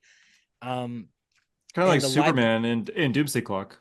A little bit, yeah, that is cool. All roads lead back to Doomsday Clock. It literally is, though. Like, it's very similar. The Librarian says something interesting. The Librarian's the blue guy at the end of the timeline. Like Doomsday. He says, yes, like Doomsday Clock, the blue guy. The blue guy? Whoa. The blue guy. That essentially tomorrow is the... Oh, here we go. Bricks and minifigs, yay. Oh, is there news on this? Okay, from Here we go. Sorry, Bricks and Minifigs is gonna age it. Yeah, I saw the police came out with a report today. Bricks and Minifigs is parting ways with Brandon Best and Joshua Johnson due to a devastating social media campaign. They say they have reached out to the family that owns the $200,000 Lego collection to return and offer compensation for any missing items. There you go. We win. Cool. But still, the corrupt police thing, I think, still needs. Sure. Yeah, the body cam footage and shit that like leaked, like, dude, it's crazy. This is the interesting. Sorry, anyways, read this about the Librarian is that essentially this, the X1000 timeline takes place the day that humanity is finally all the Dominion, right? So Moira and the Librarian and Wolverine are the last people, and the Librarian says, if you die before our Phalanx makes it to the nearest black hole, then that I know that will not become part of the Dominion. And when you annihilate this timeline or reality, you'll be right back where you started. Essentially saying that die before the Dominion happens, because if you live past my becoming God, then existing beyond space and time, we will know you forever. And I think it's very likely we would not tolerate you having any power over something like us. So the idea is that if Moira kills herself, or if Wolverine kills her before the Dominion happens, then the Dominion does not know about Moira, because if it finds out about her once, it will know about her through all of time, and that is the real end game, like doomsday scenario for mutants. The doomsday scenario for mutants is that the world mind Phalanx thing finds out about Moira, finds out that there's this thing, and goes back in time, or not even finds out about Moira, but happens at all, and then can control the entire timeline and make it so that mutants never existed. That this is a battle for space and time, and at the end of it, if a Dominion occurs, they will destroy all mutants that ever existed. They'll probably make it so that mutants never existed. This is the worst case scenario. So what they do in the actual timeline, I think this is going to blow your fucking mind. Do you remember a book? It's a book you talk about a lot. You are a big fan of it. I bet you had no idea. Doomsday Clock? I'm talking both of you. Is it Jerry Duggan's Iron Man? No, but it's a book that actually ties into this fairly. Is it Jerry Duggan's Iron Man? It's not Jerry Duggan's Iron Man. It is Doomsday Beyond. Defenders Beyond. And in Defenders Beyond, they go to meet the Beyonders, right? Yeah. The Beyonders say, this is weird, man. This is weird. This is canon. This is weird. The Beyonders say that when they ended the timeline, the seventh cosmos in Secret Wars, they describe it as a fire break in the flow of events, and it was judged practical to prevent the upcoming Dominion. Dominion is the term that we learned from this book, right? So the reason that Secret Wars happened, the reason the Beyonders wiped everything is because a Dominion was going to occur, right? So they go deeper into this, and at the end of Defenders Beyond, they show the threat, the thing that's going to happen, right? And it's described as a crown over all of reality. So there's this big image of a crown that's seeping through everything. Cool. Yes, this is like the big threat, right? Yeah. And so they call it the Enigma to come. Hickman leaves Krakoa. Essentially what happened was that Hickman had plans for this to be a much shorter term thing. This was part one of a 3 or 4 part story that would end fairly shortly, right? Like it was like chapters in a story. But Krakoa worked, and every other writer writing Krakoan books was like, we actually really think that this is like seriously fertile ground, and we should not just get rid of it because that's what the story dictates. It's interesting that nowadays Marvel seemingly learned the wrong lesson from this with the Ultimate Universe and is ending it when they plan to, because with Krakoa, they decided that they were not going to end it when they planned to end it. The plan was to end it 2 years later or such, but every writer had more plans for Krakoa. So that's why Hickman leaves, is because he's like, I've got no part in this anymore. I'm not going to be able to end this story. So they give it to everyone else, right? They relaunch with Jerry Duggan on X-Men.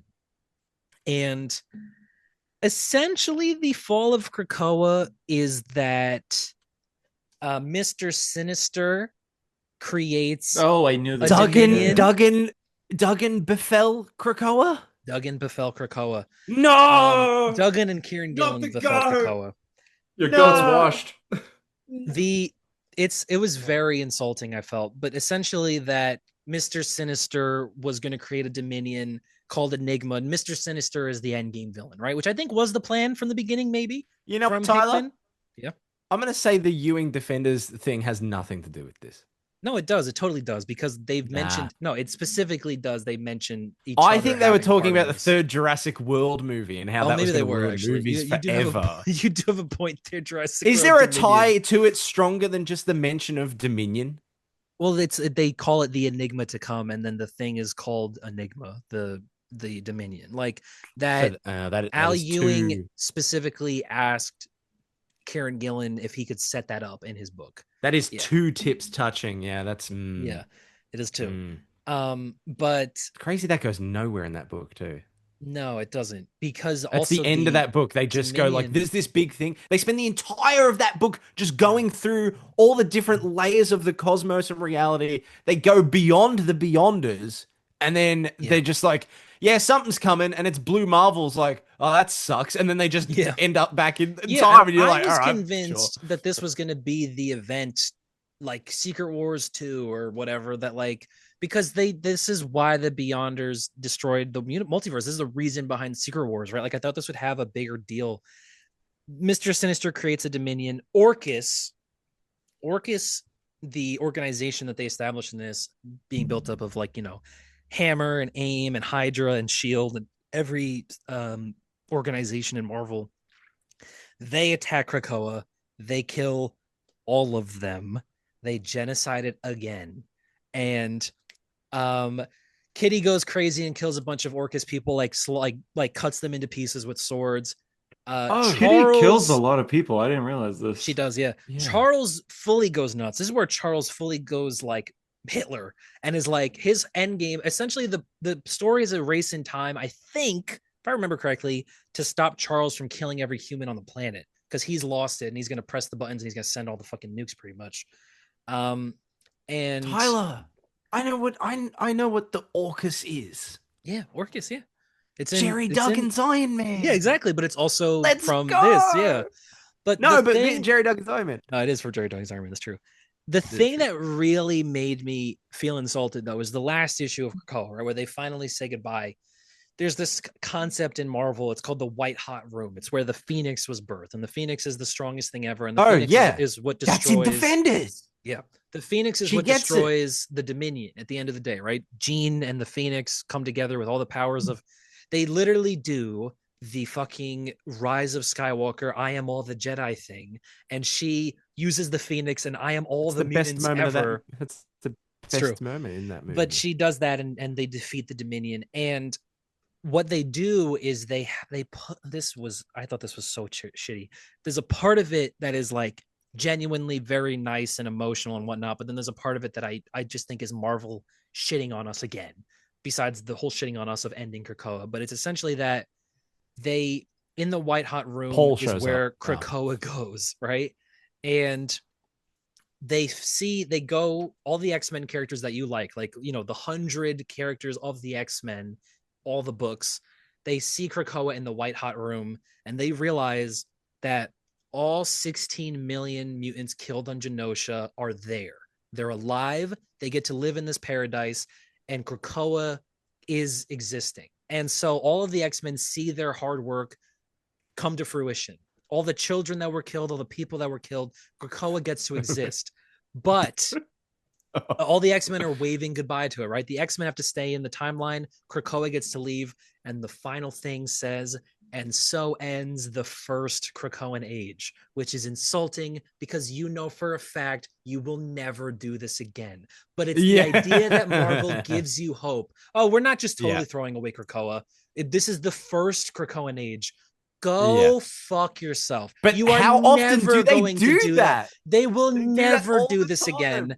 And the idea that they would, you know, edge you with, oh, maybe we'll bring Krakoa back is terrible.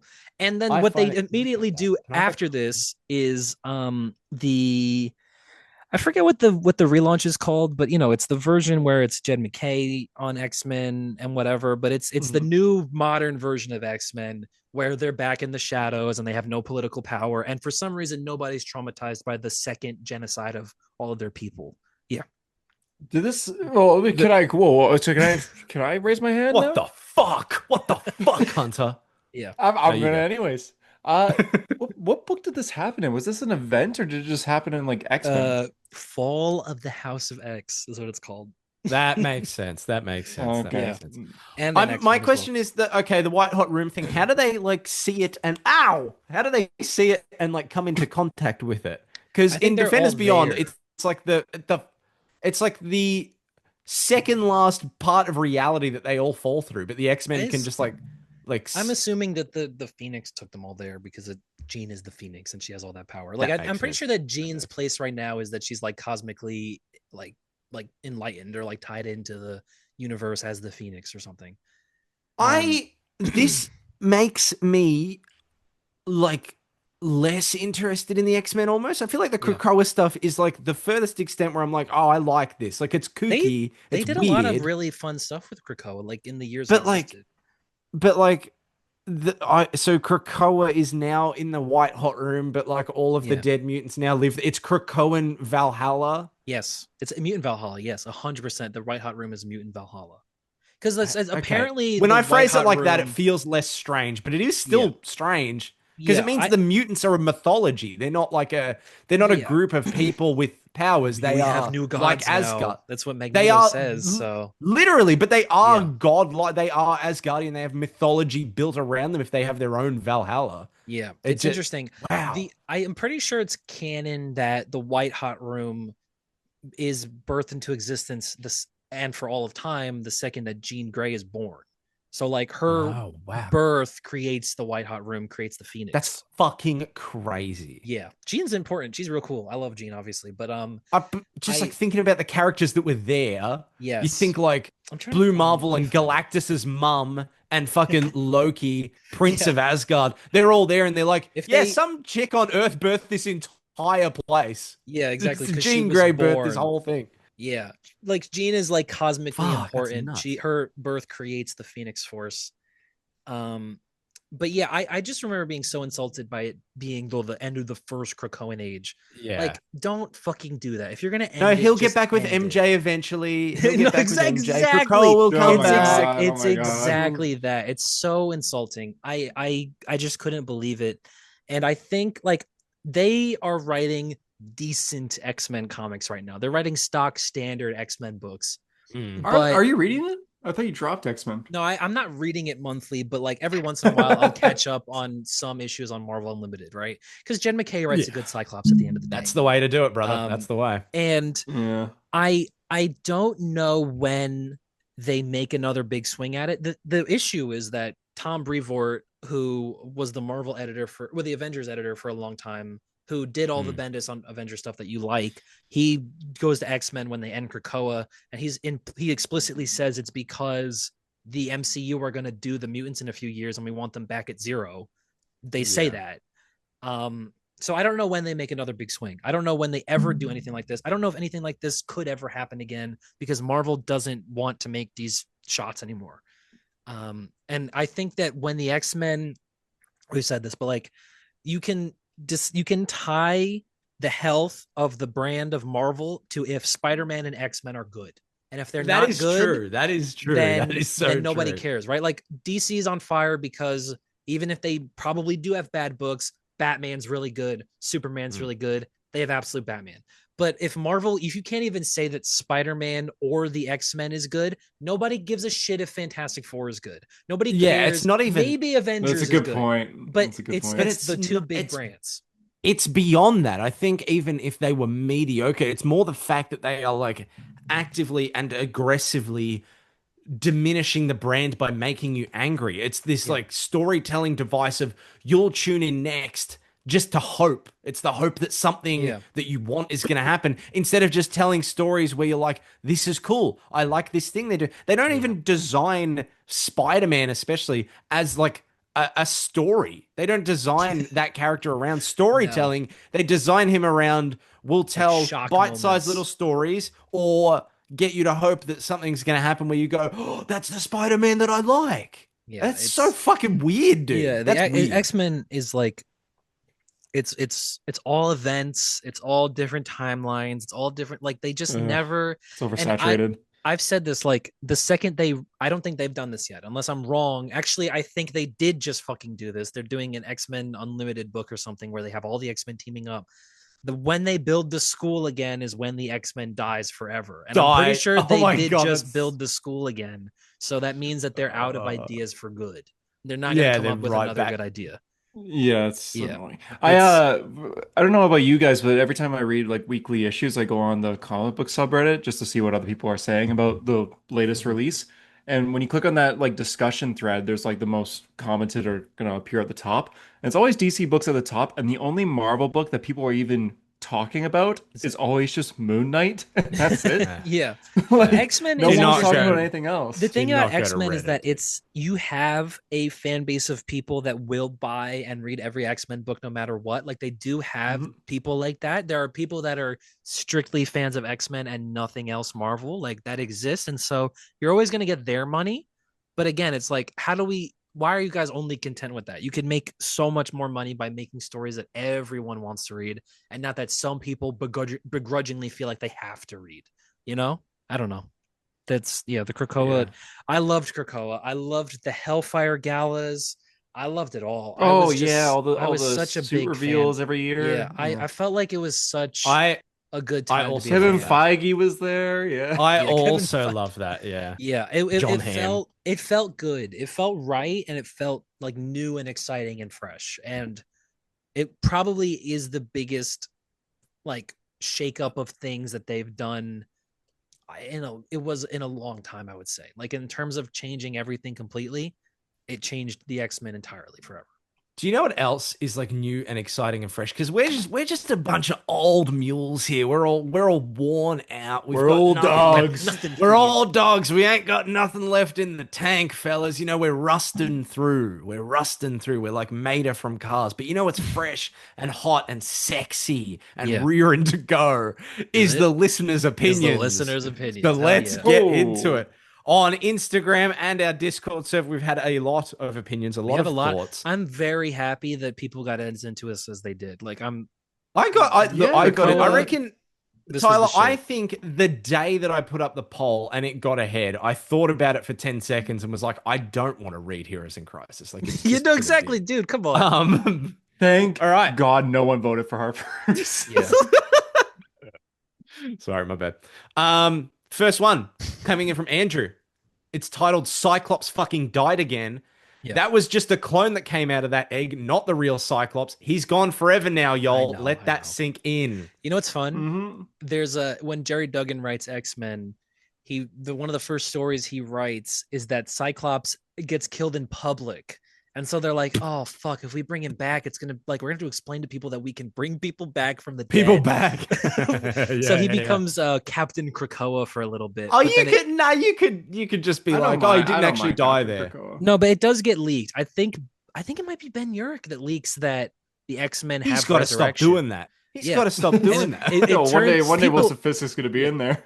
People go crazy. Like, that is a part. What book is that? Ben Urich versus Wilson Fisk. Axe is awesome. Where I've made mistakes. God, shit out of me. Thank you. Was Kingpin right there? Yeah. I just did. He brought me a coffee. I just said what Kingpin says to Ben when he like jumps, and right when I said it, you jumped too, Harper. Hunter, look, Punisher reference. It's a black coffee. Just keep churning out as much black coffee as this place can put out. Hey, no, he's a cube. Yeah. God of War. What? Frank. His name's Frank, and it's Karen. Isn't it Pharquue? Frank. Is it? I think like for Frank. Yeah. I'm going to continue on with this one. But for real, amazing art, really easy to follow story. Oh, yeah. Pepe is on fire in this. An interesting premise for the mutants. I'm going to skip the next sentence he said in brackets. Overall, a real fun read, even for someone like me who doesn't really read X-Men. Although he said if you start thinking about this book too much, it does start to crumble a little bit. Moira's powers are weird, and this book is so incredibly coded in that country we were talking about earlier. Yes. But to be fair, I don't think this book is like pro-Israel coded. I don't think that's the point of the. So I don't think that's what's going on. It's not. I truly don't think that. And if it was that, I have no reason to defend it because I don't give a fuck about X-Men anyway. Yeah. So if it was doing that, I'd be on here like, dude, fuck this. Okay. I'll leave that to people who know more than about X-Men than me. That's fair. That's me. I'm the expert. B255R. Is that supposed to... I don't know how to read that. I have no idea either. This is my first X-Men comic I ever read, and much like JD and Hunter, I had no clue what was happening, but on a reread and more knowledge gained, it's amazing. Thank you for picking a good comic. It has made me get the Dawn of X omnibus and also make a custom omnibus with single issues. He made a custom? I did see that. Yeah, that's sick. Yo! What? Let's go. He made a custom. Fuck off. That's cool. Yeah, that is awesome. Great. Damn. Yeah. That is very cool. I love that. TJ Swan says anti-Scottish propaganda. Sure, I guess. Yeah. Moira's Scottish, so and they never really treated her. She's not. Yeah. He's got a heap of dot points, which is good. Book is fucking gorgeous. Every Charles speech is phenomenal. The concept of Krakoa is perfect. Sabretooth getting sent to oblivion. Yeah. Hawk's issues 3 and 4 were incredible. Wolverine is awesome throughout. He's got a cons, questions, and nitpicks segment. That's interesting. Fun. Hickman Moira is fucking Scottish. She had a fucking accent. Yeah. Okay. Sorry. The thing is they used to write it phonetically, which I think is really annoying to read. So I'm happy they didn't do that. Yeah. You can just imagine, right?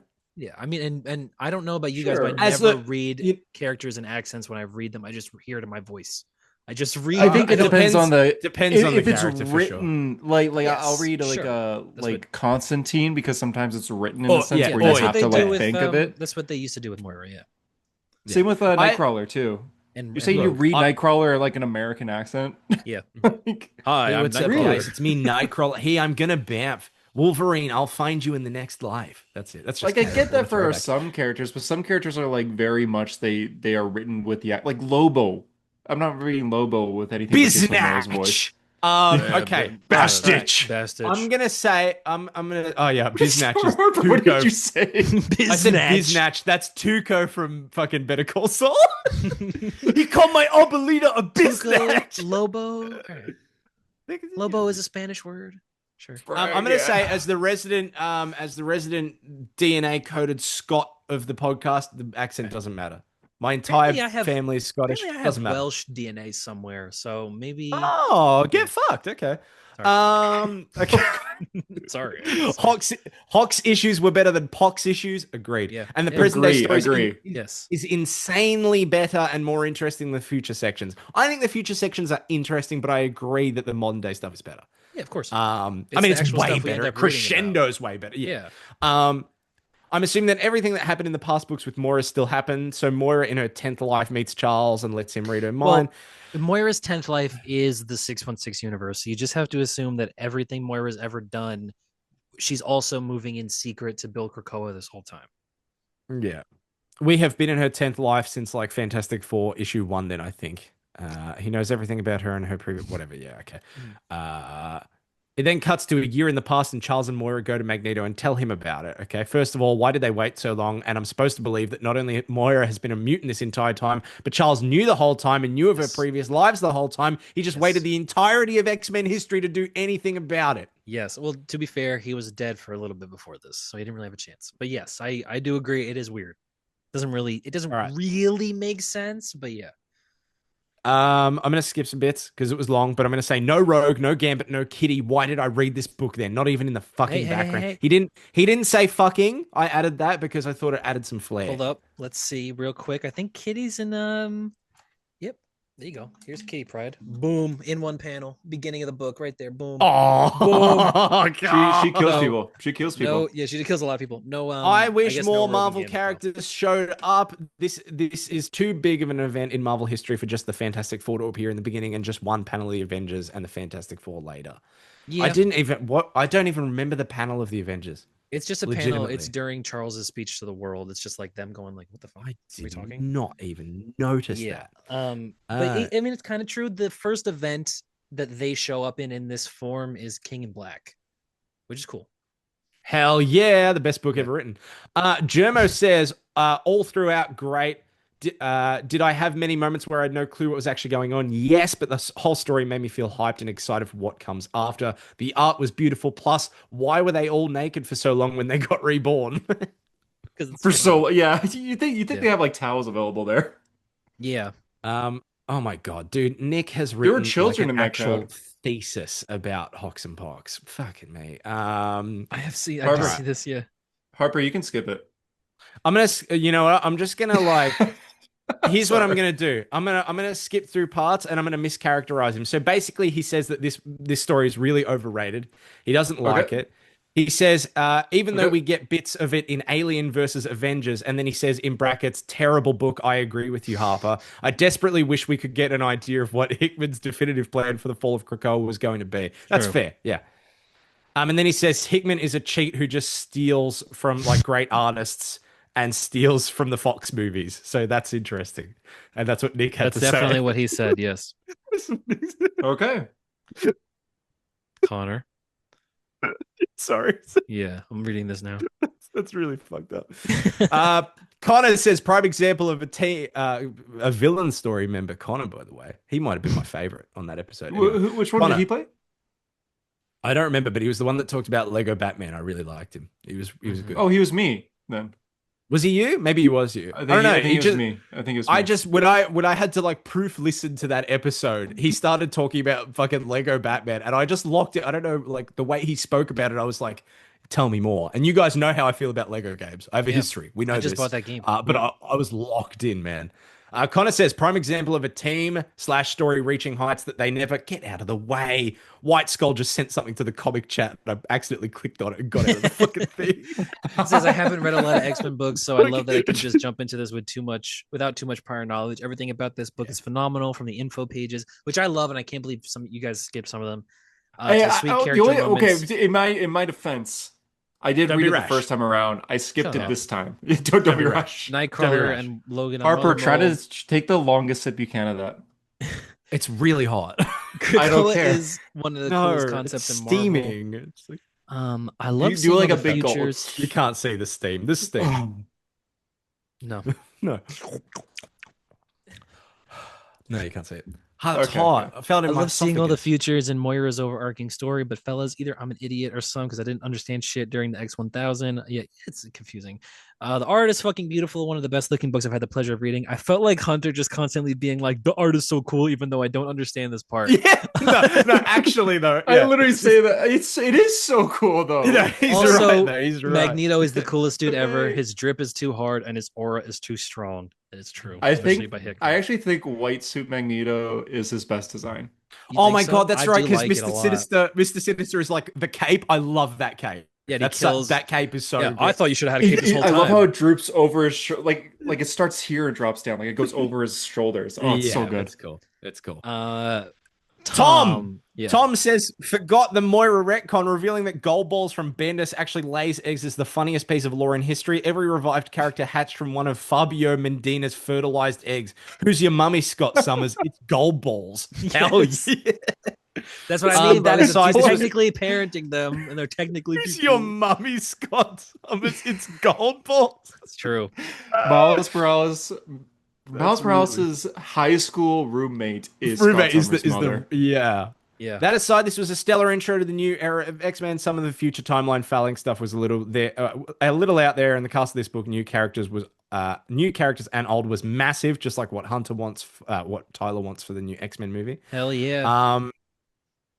Too many Blah. mutants. How well all those threads are covered in the years later, who's to say? But this book radiates with excitement on this new era, and it's hard to not feel hooked by what's next for Fabio's baby ducklings. Rating this an X out of X comic book. That's very well done. You want to give numbers? Fabio's I give it, ducklings. That's what I'm like calling that. the mutants That- now. Yeah, exactly. Fabio's They're no longer ducklings. X-Men. They're Fabio's That little dude, that's ducklings. so. Who's your mommy, Scott That's Summers? so funny. That's That's the actually so funniest. funny. That Yeah, is that's so good. fucking hilarious.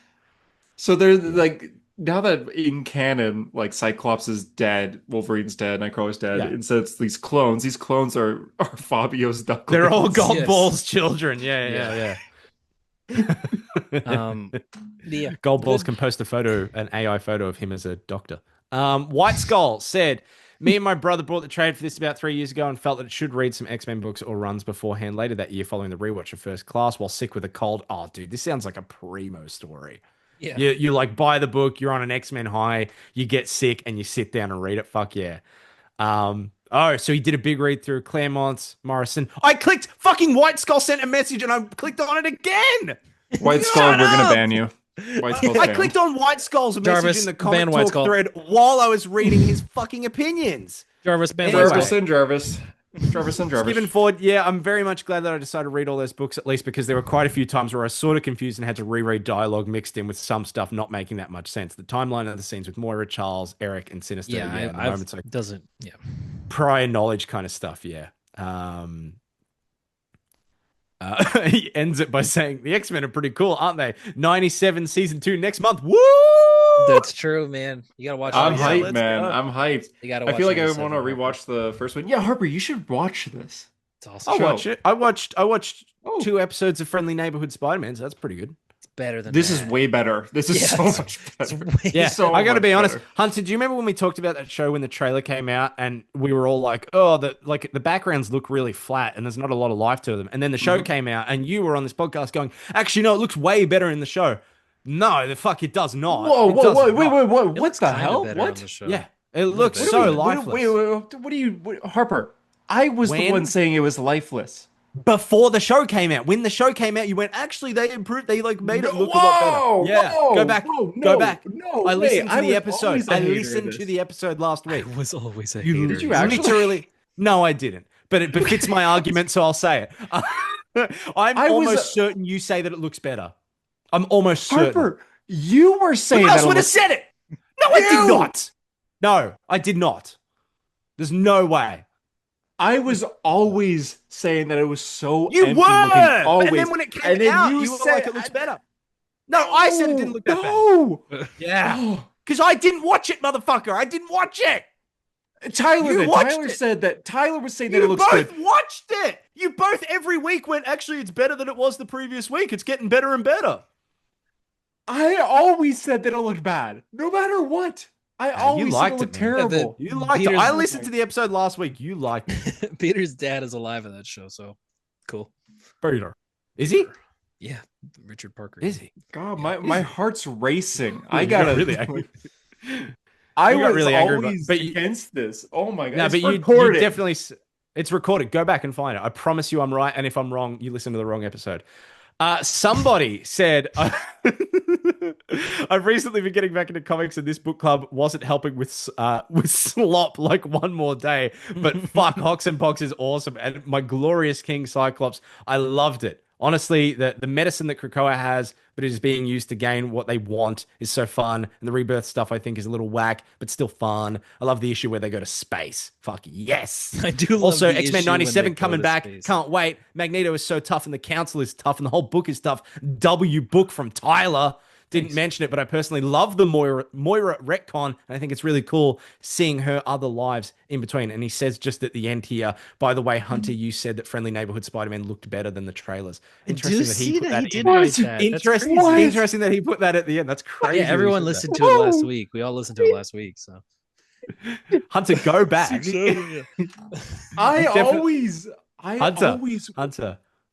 Hunter. Damn. You just got to go back, buddy. Hey, we're all wrong sometimes. I've been wrong about stuff. You've been wrong about stuff. It just so happens that this time you're wrong, and your memory. It's not true, though.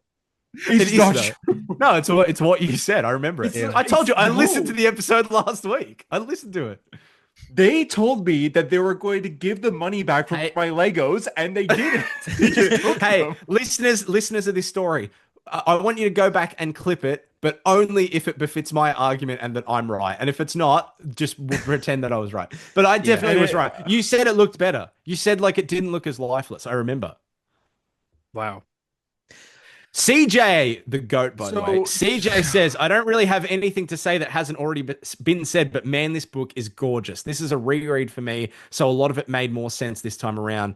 I've read a weird mix of X books so far. The first 25 issues of Claremont Astonishing Messiah Complex, AVX, the Bendis runs, and Hox and Pox, and would love to hear what Krakoa era books are most worth checking out. Tyler, I think, has thankfully kind of already gone through those earlier, talking about the books that have come out after. Yeah. Also, if you've only read the first 25 issues of Claremont, read the next 200 or whatever. And is it that many? Claremont writes X-Men for 18 years. So yes, it is that many. Plus, New Mutants and X Factor and all that good stuff. Lame. It's the best. Riley, also the GOAT, joint GOAT with CJ, says, I mean, you can't get more fruity than this pick, let's be real, and it's this one. Classic. To me, my ex. We all thought he was the maker. We all thought he was the maker. Should we all try to recreate the pose? No. Anyways, this further confirmed my love for the X-Men and everything they stand for. I was ready to be like, I'll be Scott. Oh, here we go. We've got some sauce here. I know I shouldn't get too political, but I'm gonna. Reading this story now with everything going on in the world just hits home even further. Stories like these are the reason why I fell in love with comics in the first place. Even the mutants that aren't as well known that appear in this story, Hickman writes them in a way that makes you feel like they are the missing piece in order to save Krakoa and the mutants as a whole. No matter how minuscule their role, they are willing to sacrifice everything they have just to continue on the legacy of mutants, and I think that's beautiful, especially today because you know damn well that most people would never do that for someone they don't even know. Also, hi guys. Hey. Hi. Fucking fire review. That is all for the Discord ones. We'll quickly jump over to Instagram and then we'll talk about our books. And then we'll Instagram comments will be shorter. This has been the longest one. 100% has been the longest book club so far. Avery McKinnon says, bowl a line while you slept, the world changed. Sets this new status quo for the mutants. Yeah, that is fire. Let me tell you something, though. Hickman stole that line from himself because Namor says that in his Fantastic Four run. Excellent. So he's reused it. But it's also interesting that they do go to Namor and Namor's like, you guys are just pussy versions of me. Why would do I strike you as somebody who only just realized he's better than everyone else? Which is awesome. So that is good. Yeah, good job. Billy Rathbone says this should be considered one of the greats. Excellent. Avery McKinnon also says, would have been cool to see Franklin have a story with the mutants. Well, I guess he did in that book. Yeah, but then Dan Slott made it so he wasn't a mutant anymore. Awesome. Dude, Dan Slott just rocks and everything he does, I enjoy. Matthew Novak says, a bold story that was failed by Marvel's editorial. I loved it. I assume that's like post. Yeah. Ed says, this and 2015 Secret Wars are the best comics Marvel has produced. God damn. Hickman fan over here. Yeah, he's good. Dude has not read Jerry Duggan's Iron Man. That's crazy. That's true. Jasper Eddy says, "Wow, the backgrounds in Friendly Neighborhood Spider-Man look like shit. What was Hunter talking about?" He says, "I just listened to the episode last week." Yeah, I just listened to it last week. Jasper Eddy says, "It's wild that Hickman wrote the two best Marvels events with this and Secret Wars 2015. Wow, is this back an to event? back. This is a big thing I think about. I don't It's think kind of- it's an that's- event. I The think fact it's that a it's its own book mini-series. makes okay. It's a miniseries. If Yeah, there's a difference, or you know what I mean. But it doesn't. There's Yeah, no, tie-in. event. It's totally an event. There's no tie-ins, but it is an event. Okay, I don't think it is, but I get it.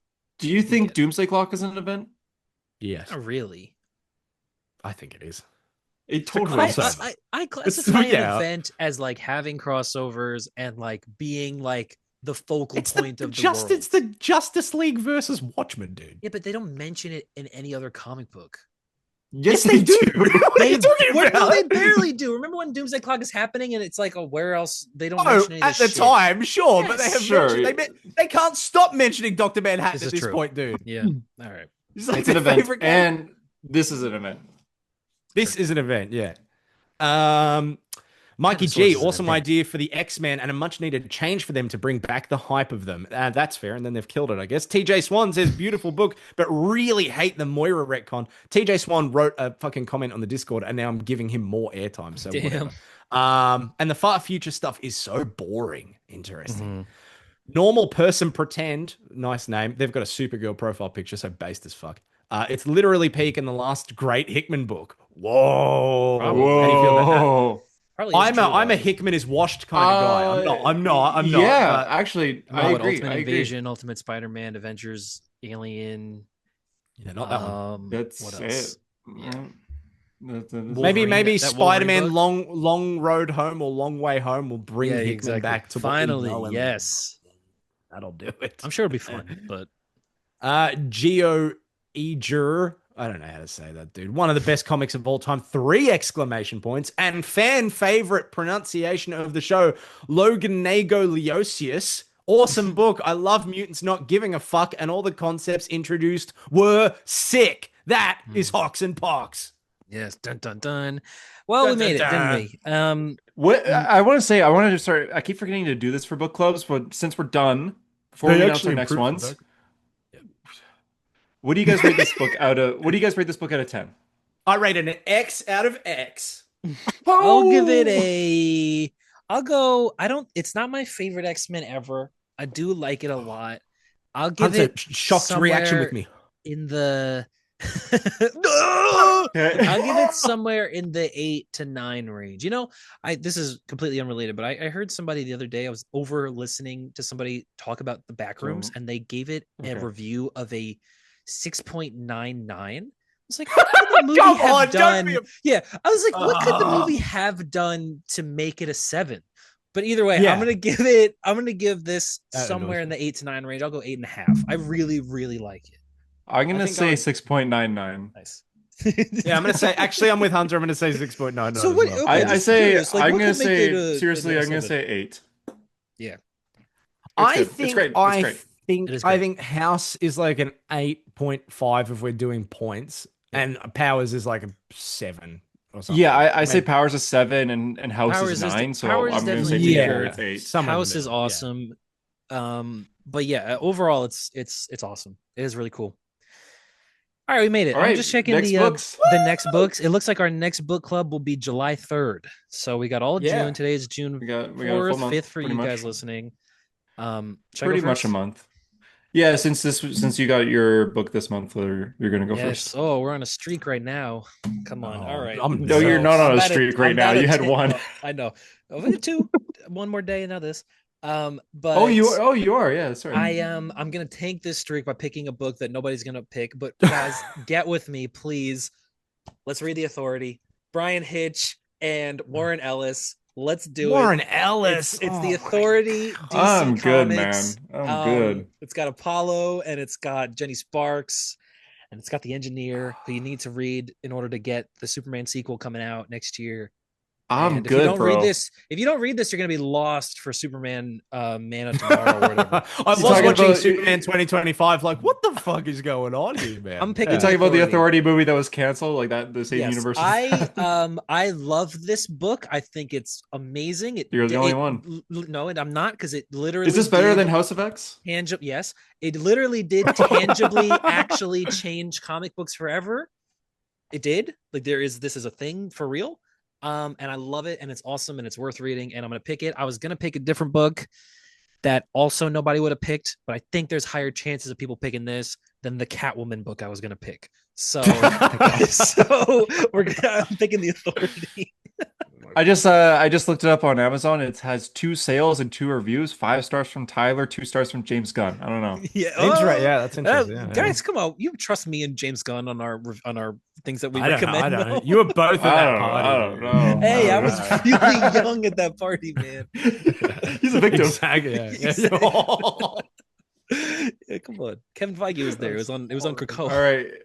Their island. It was on the island. I'm just gonna double back and double down. I'm just gonna go with fucking Doom Quest. Okay. I'm just gonna do Doom Quest. Okay. Okay. I was like, what do you mean double back and double down? No. I feel like I would be totally okay with Doom Quest 20. I might vote for it. This is the only time I'm ever gonna vote this book. I just feel like we'll be in the mood to read this book, and I mostly want Harper to read this, if anything. But I'm picking Supergirl, Woman of Tomorrow. Oh, that's a good one. Okay, have you read it, Harper? Hunter, yeah. that's Supergirl. Like, that's a good book. Like that. That is. That makes me like. Yeah. Like I think about mine. Like I like with Doom Quest. Like I had a plan, and now I find myself doubting the plan, and I'm kind of having buyer's remorse on that Doom Quest title for book club. Not too thick. There has to be another book out there somewhere. Bam, bam, bam, bam. Wait, what's going on? Let's read Civil War. We're reading Civil War. Are you changing your thing? No, it was planned from the beginning that I was going to do that bit where Kevin Feige walked out on stage and when I'm having buyer's remorse on that Serpent Society title. You know what? Oh my God. I'll give you Civil War over Heroes in Crisis. Right? There's actually shit to read and talk about. There's actually all right. I'll give you Civil War. It's bad, but it's like worth talking about. There's a discussion there. I reread it fairly recently too. Yeah. Okay, so we have the Authority, Civil War, and Supergirl, Woman of Tomorrow. Yeah. Do you want a book? Do you want a book written by a sex pest? Do you want a book written by a weirdo? Or do you want a book written by? Well, we don't have to talk about Tom King, but like, what book do you want? But I feel like this makes sense with I got my tickets for this movie coming out. I've got to say, Hunter, I would be pretty happy if Supergirl won. It's a good book. I'd be happy. I would love for you to read it before we review the movie. I think it'd be good to discuss like the differences between the stories. It's the only comic book I've ever gotten Brie to read, so it means something. Wow, there we go.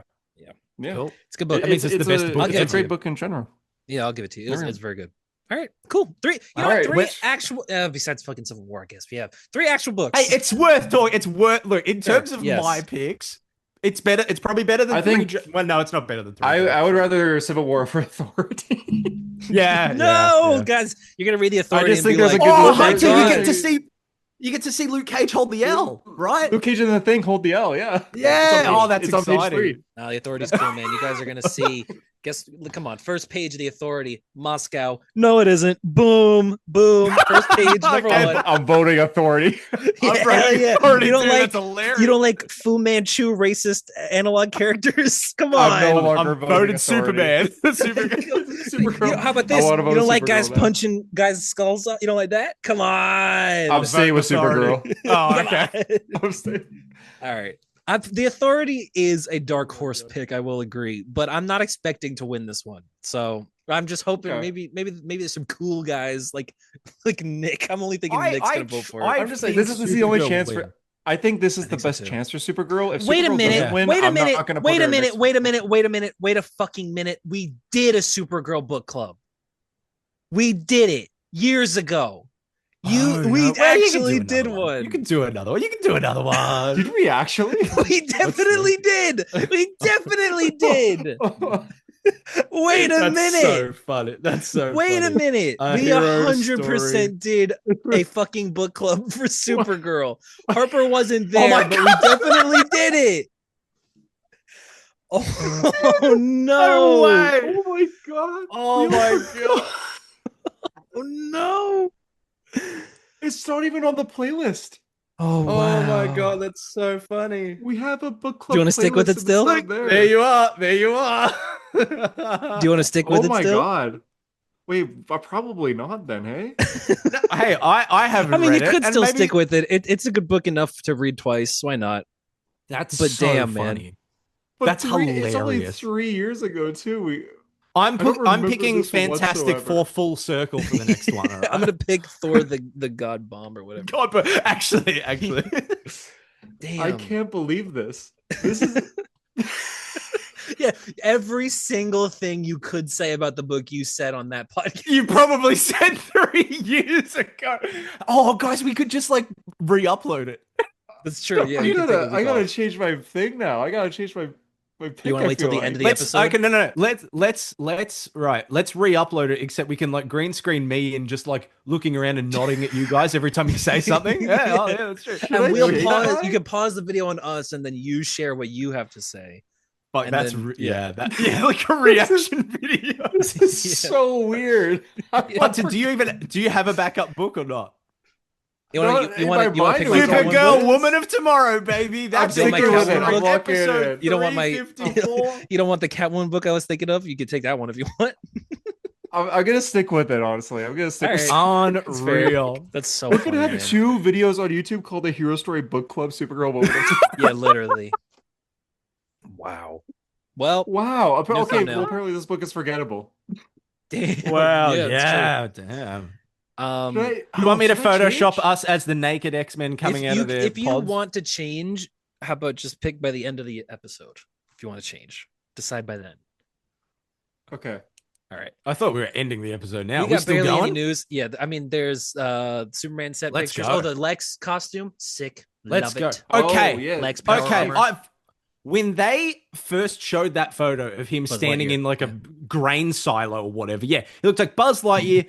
Tyler, I couldn't believe that you didn't think he looked like Master Chief at all. I thought that was didn't think he crazy. didn't look like Master Chief. I just thought he didn't look more like Master Chief than any other robot suit, like, for example, I Buzz don't know. Lightyear.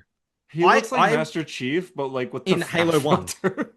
Dude, look This is bulkier. look at Halo 1 Master Chief and look at Lex. It's like the No, same but it's a fucking green outfit. and robot suit. Like, I think, yeah, they look similar just because, yeah, but I don't think they like specifically look similar. Anyway, They're all the shut same. up, dickhead. No one cares. When they showed that picture, I was like, nah, I don't, I don't know, nah. man. I Then we love saw it on the set, Aura. and like it's bright green, bright purple. It looks like it fits him better, and I'm like, James Gunn cooks, man. He does, and it's cook. a practical It has to be suit. said.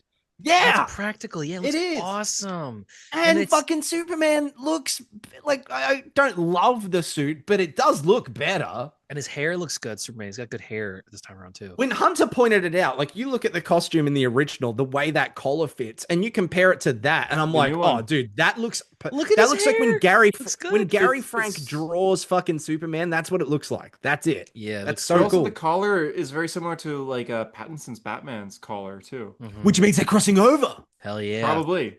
Batman probably, movie, yeah. Superman movie filmed at the same Exciting. time. Mhm. It's cool. Gotta mean Yeah, it looks something. cool. Just like I'm how excited for Shazam and Superman. Black Adam filmed at the same time. But you guys are gonna be Right. lost if you don't read the Authority. So I'm just saying. But I keep Um, thinking, I'm like, do I change to just One Piece? No, keep Just it. try again. I have not read Supergirl. I would like to. Just keep it if you want to. Okay, I'll just keep it. It's so Um, stupid. Wolverine, the That's so Wolverine funny. game. Yeah, yeah, it Snakes. looks cool. Those I look gotta good. say Back two when things. Leech appeared. I'm gonna say Oh, two me things. too. And I Callisto? think it Calypso? looks Calypso, really, or- really good. But I also didn't watch anything from this thing at all. I haven't seen a single frame of it, but it Oh looks my good. god, okay. Really? It You was didn't watch the gameplay. It was like It's 8 cool. minutes of gameplay. There's a few like the combat is very much Spider-Man combat, but there's claws. Yeah, You can and use cutting the up and background, stuff, like the environment to like throw people into things. They're gonna have a hard time beating my beloved X-Men Origins Wolverine game, which I fucking Yes, I loved, know. dude. They're loved definitely that game. trying, though. I think they're. You remember when you definitely fight Gambit It on looks top of that good, yeah. building in Las trying. Vegas, Yes, yes, I Tyler? do. Oh, Yeah. that is fire. I remember that. Remember the good. Sentinel fight? Yeah. Jean is in this, which we knew, and she's Oh, gonna I be did see playable that. Leaks say based that off she's the also leaks. playable. So Yeah. Yeah. yeah. It's a thing where people are complaining like, oh, it's a Marvel universe that's lived in at this point, but nobody knows about. There's no X-Men team or whatever, and Spider-Man still hasn't fought the Green Goblin. But I'm like, it's not really a shared universe though. At this point, these are separate stories that happen to be in the same world. I don't think they're really going to do the X-Men meet their Spider-Man crossover game. I don't think that's going to happen. I don't think it matters. I don't expect any Insomniac characters in this at all. Yeah, like besides the Insomniac characters that are in this game because this is in this game. Yes, you mean I just don't expect like Spider-Man characters. Yes. I agree. I also don't think so. I think most is we're getting other X-Men like Charles or Cyclops or something or Magneto. Maybe they'll reference Charles always was one for building bridges. Apparently they're making an X-Men game like flat out. So I guess we'll see. I don't know. Sorry. I'm sorry. It looks cool though. I do think it looks good cool. Impression. Charles was one for building bridges. Charles always was one. You fools. Did you just say run? It's a fly. Fly, correct. Fly, you fools. Fake fan. Hunter genuinely made me happy. What was that going to be? What about very old friends? Bilbo Baggins, you haven't aged a day. You I was about to say that. Oh my god, I was about to say that. Oh, that's good. I love how he just stares at him for so long, like. I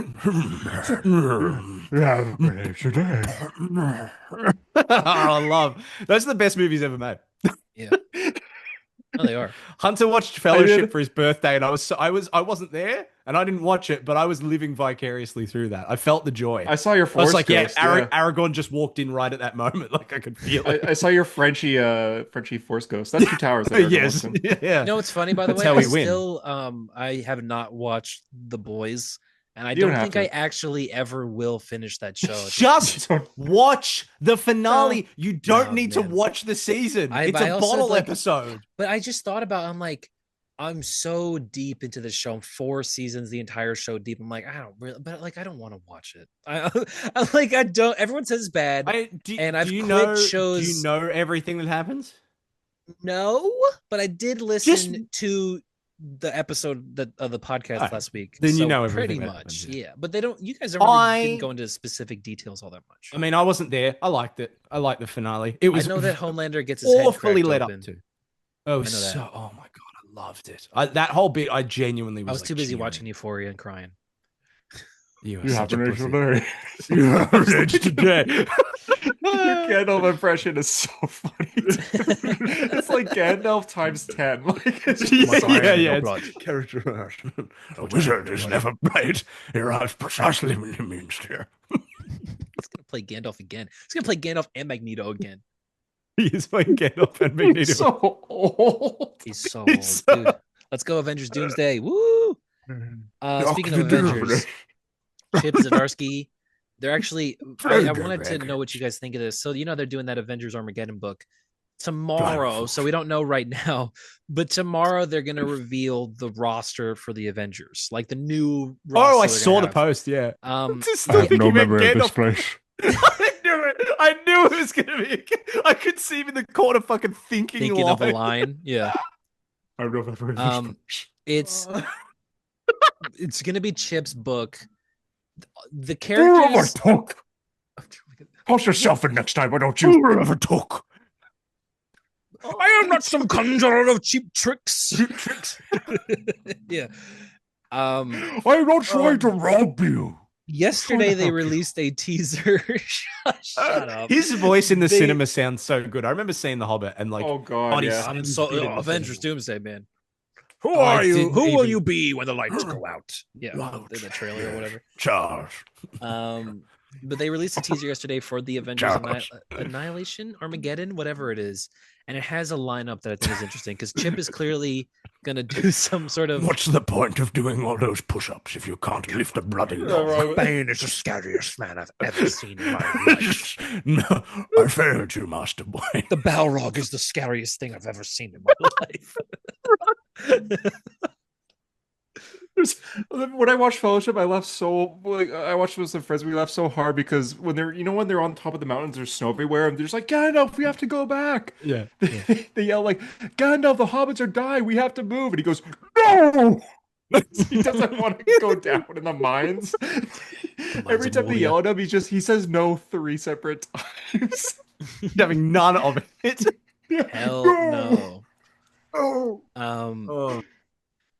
Chip's Avengers run is clearly going to be aping Sorry, off yeah, of the Avengers. like new Avengers. There's a roster I think is interesting of characters that they revealed. I think these will be some of the characters on the team: Wolverine, Spider-Man, Iron Man, Bucky, Namor, and Sue Storm. Love the Sue Storm. So we're back to like Bendis era, where it's just like I think 100% we're back to Bendis era characters. because Wolverine and Spider-Man will be definitely on the team.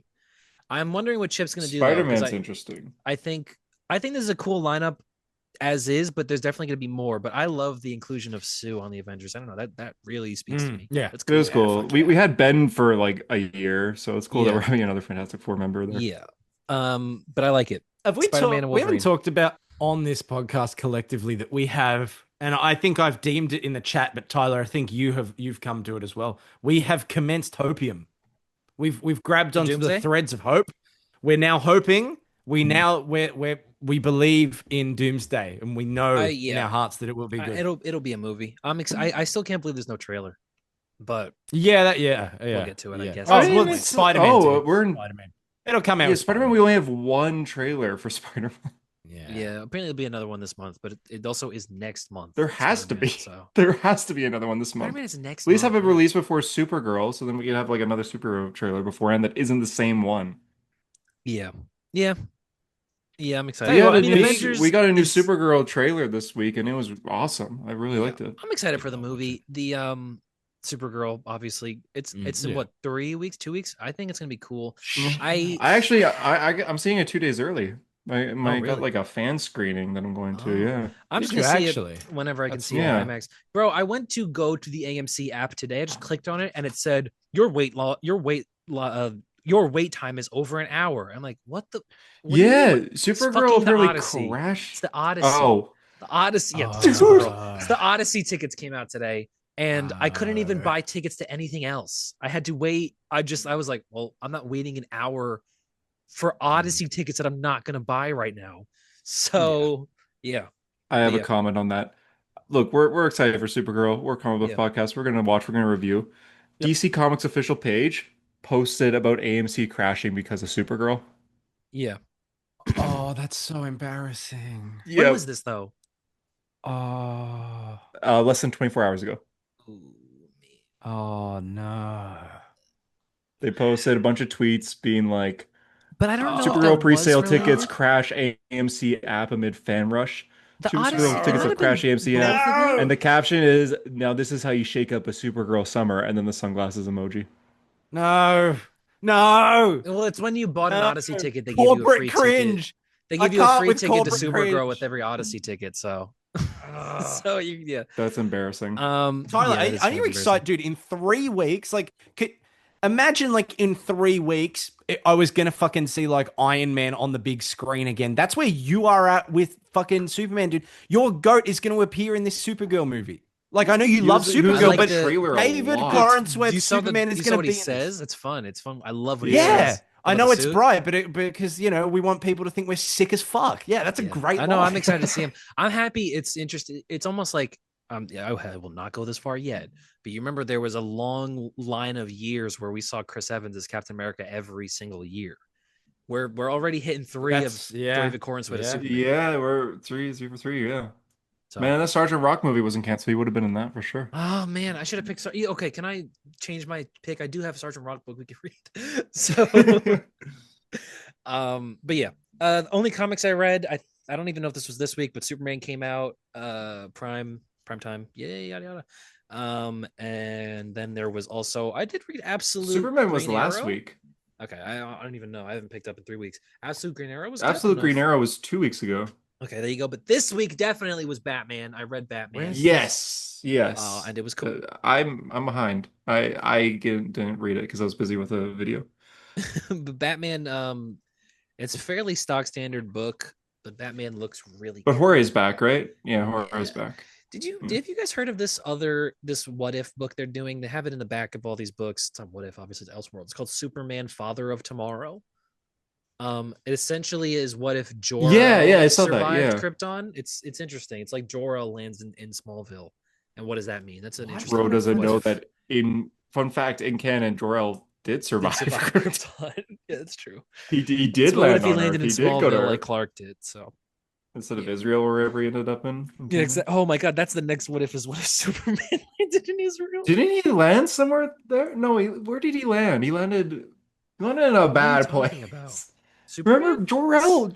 Dr. Manhattan took Oh, Jor-El and put oh, him somewhere right. on Yeah, Earth. he does. He Where lands did in he like the Middle go? East or something. Yeah. Yeah. I don't know. Yeah, and then he has like a horrible like 20 years on Yeah, Earth. it's terrible. Oh More my than that. He God. was on Earth for like 30 years. Yeah, what the hell? DC I Comics is weird. It's like one of these those things where it's just like we kind of ignore, but it is canon. Like for like me, Rick. Peter Parker having a sister, I think is kind of like okay, I Yeah, I guess. also I Like agree with that. Yeah, or Peter Parker now having a cousin apparently because May Parker and Uncle Ben had a secret child before Peter. oh That's yeah, yeah. that's Which there. we all hate, yeah.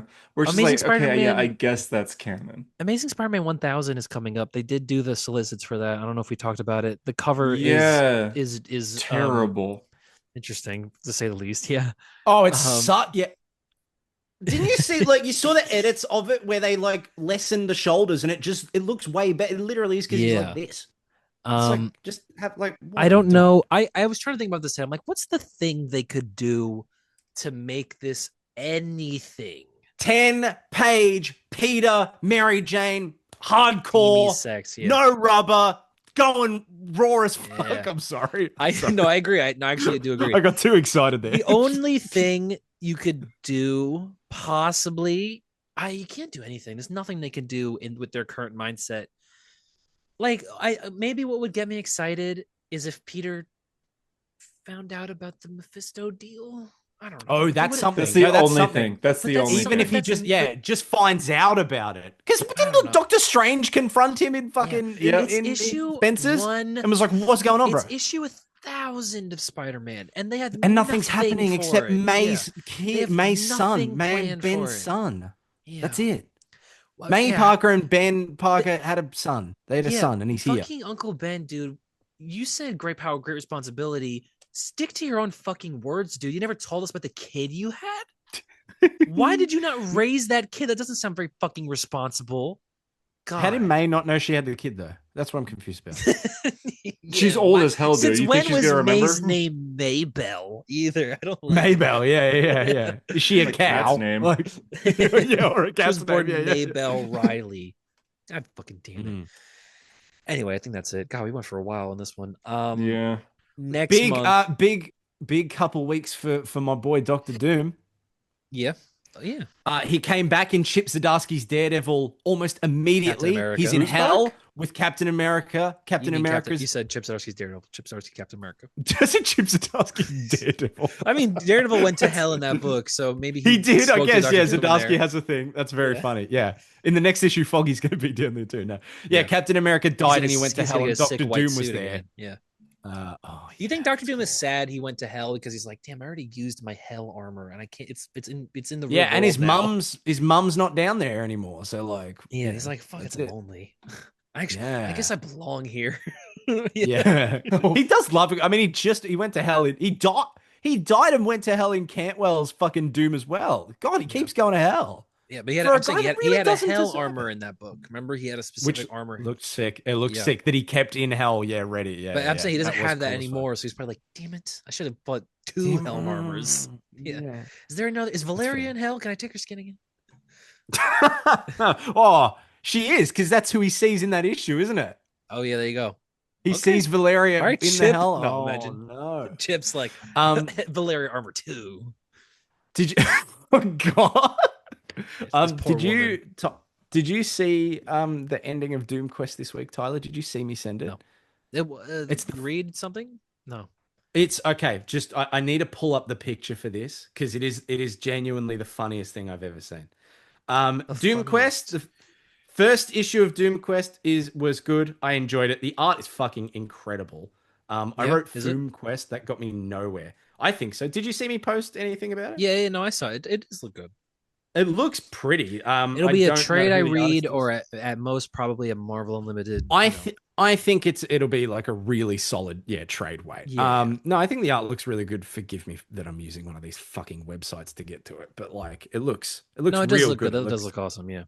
Okay, right, Tyler. The end of this issue. So that whole description we heard that Reed wants to one day rewrite reality so that like no one ever died, so that he can be in all the time. The Dominion. Oh, it's the stupidest thing ever, right? Yes. Doom basically pulls all of his resources to do it first so that he can go back and basically put Latveria in like high standing. Like his dual motivation is, I want to beat Reed, but I don't want to do his idea. I just want to go back and make Latveria like an America of the world, like a big superpower. You know what I mean? Exactly, yeah. And so he does it and he goes back. The end of the issue is he gets the time machine, and like he sends himself back, and Reed is like, I'm sorry, Victor, but a Doom unchained throughout history is simply too dangerous. Oh fuck, I clicked on an ad. Oh god. I couldn't stop you here. Click on White Skull. Yeah. Fuck. I couldn't stop you here, true. You left me no time, but I could nevertheless stop you there. And Doom wakes up and he's like, wait a second, this isn't the conference that I thought it was going to be. And then the issue ends with him screaming out Richard's name because he's on the Titanic. Reed! Reed sent Dr. Doom to the Titanic. And he's just like, Richard! That's so good. I burst out laughing. My I was God. Like, what? That's so funny. Next, the RMS. Reed. That's so good. It's kind of like when this reminds me. It's very different, but when in Scott Snyder's Justice League, when the Legion of Doom time traveled to Pearl Harbor in 1940. Yeah, exactly. Yeah. Oh no! Wow, that's just like awesome. Reed's way of stopping him is not messing with the machine; it's just sending him to the Titanic. You're gonna time travel anyway, so I'll just send you into a freaking. Oh, I'll just probably kill you. No, he's not gonna die, but you know, he knows Doom's not gonna die, but he's like, it'll be funny. It'll be that's really one of those. funny, That's one of those things where he sets up that joke. He's like, it's funnier that I won't see the payoff. I just get to imagine that Doom is on the Titanic screaming his lungs out, and that's hilarious. That's so funny. Yeah. So that was the issue. That's actually fucking awesome. Yeah. Did you guys like that the Russo brothers were like, tomorrow, Doomsday, and it was just them getting coffee? A coffee. It was a coffee shop. Yeah, they opened a coffee shop somewhere. Yeah. Doom's Coffee. One of them was Richards is always wrong. Yeah, very okay. Yeah, we get it. Just you know Ball. I guess you know Ball. Just let me see him. Yeah. Oh well, we've seen him. Picture. Oh, we've seen him. No, but put out a picture. We said it's still like a official like release. Make a poster. Yeah, I agree.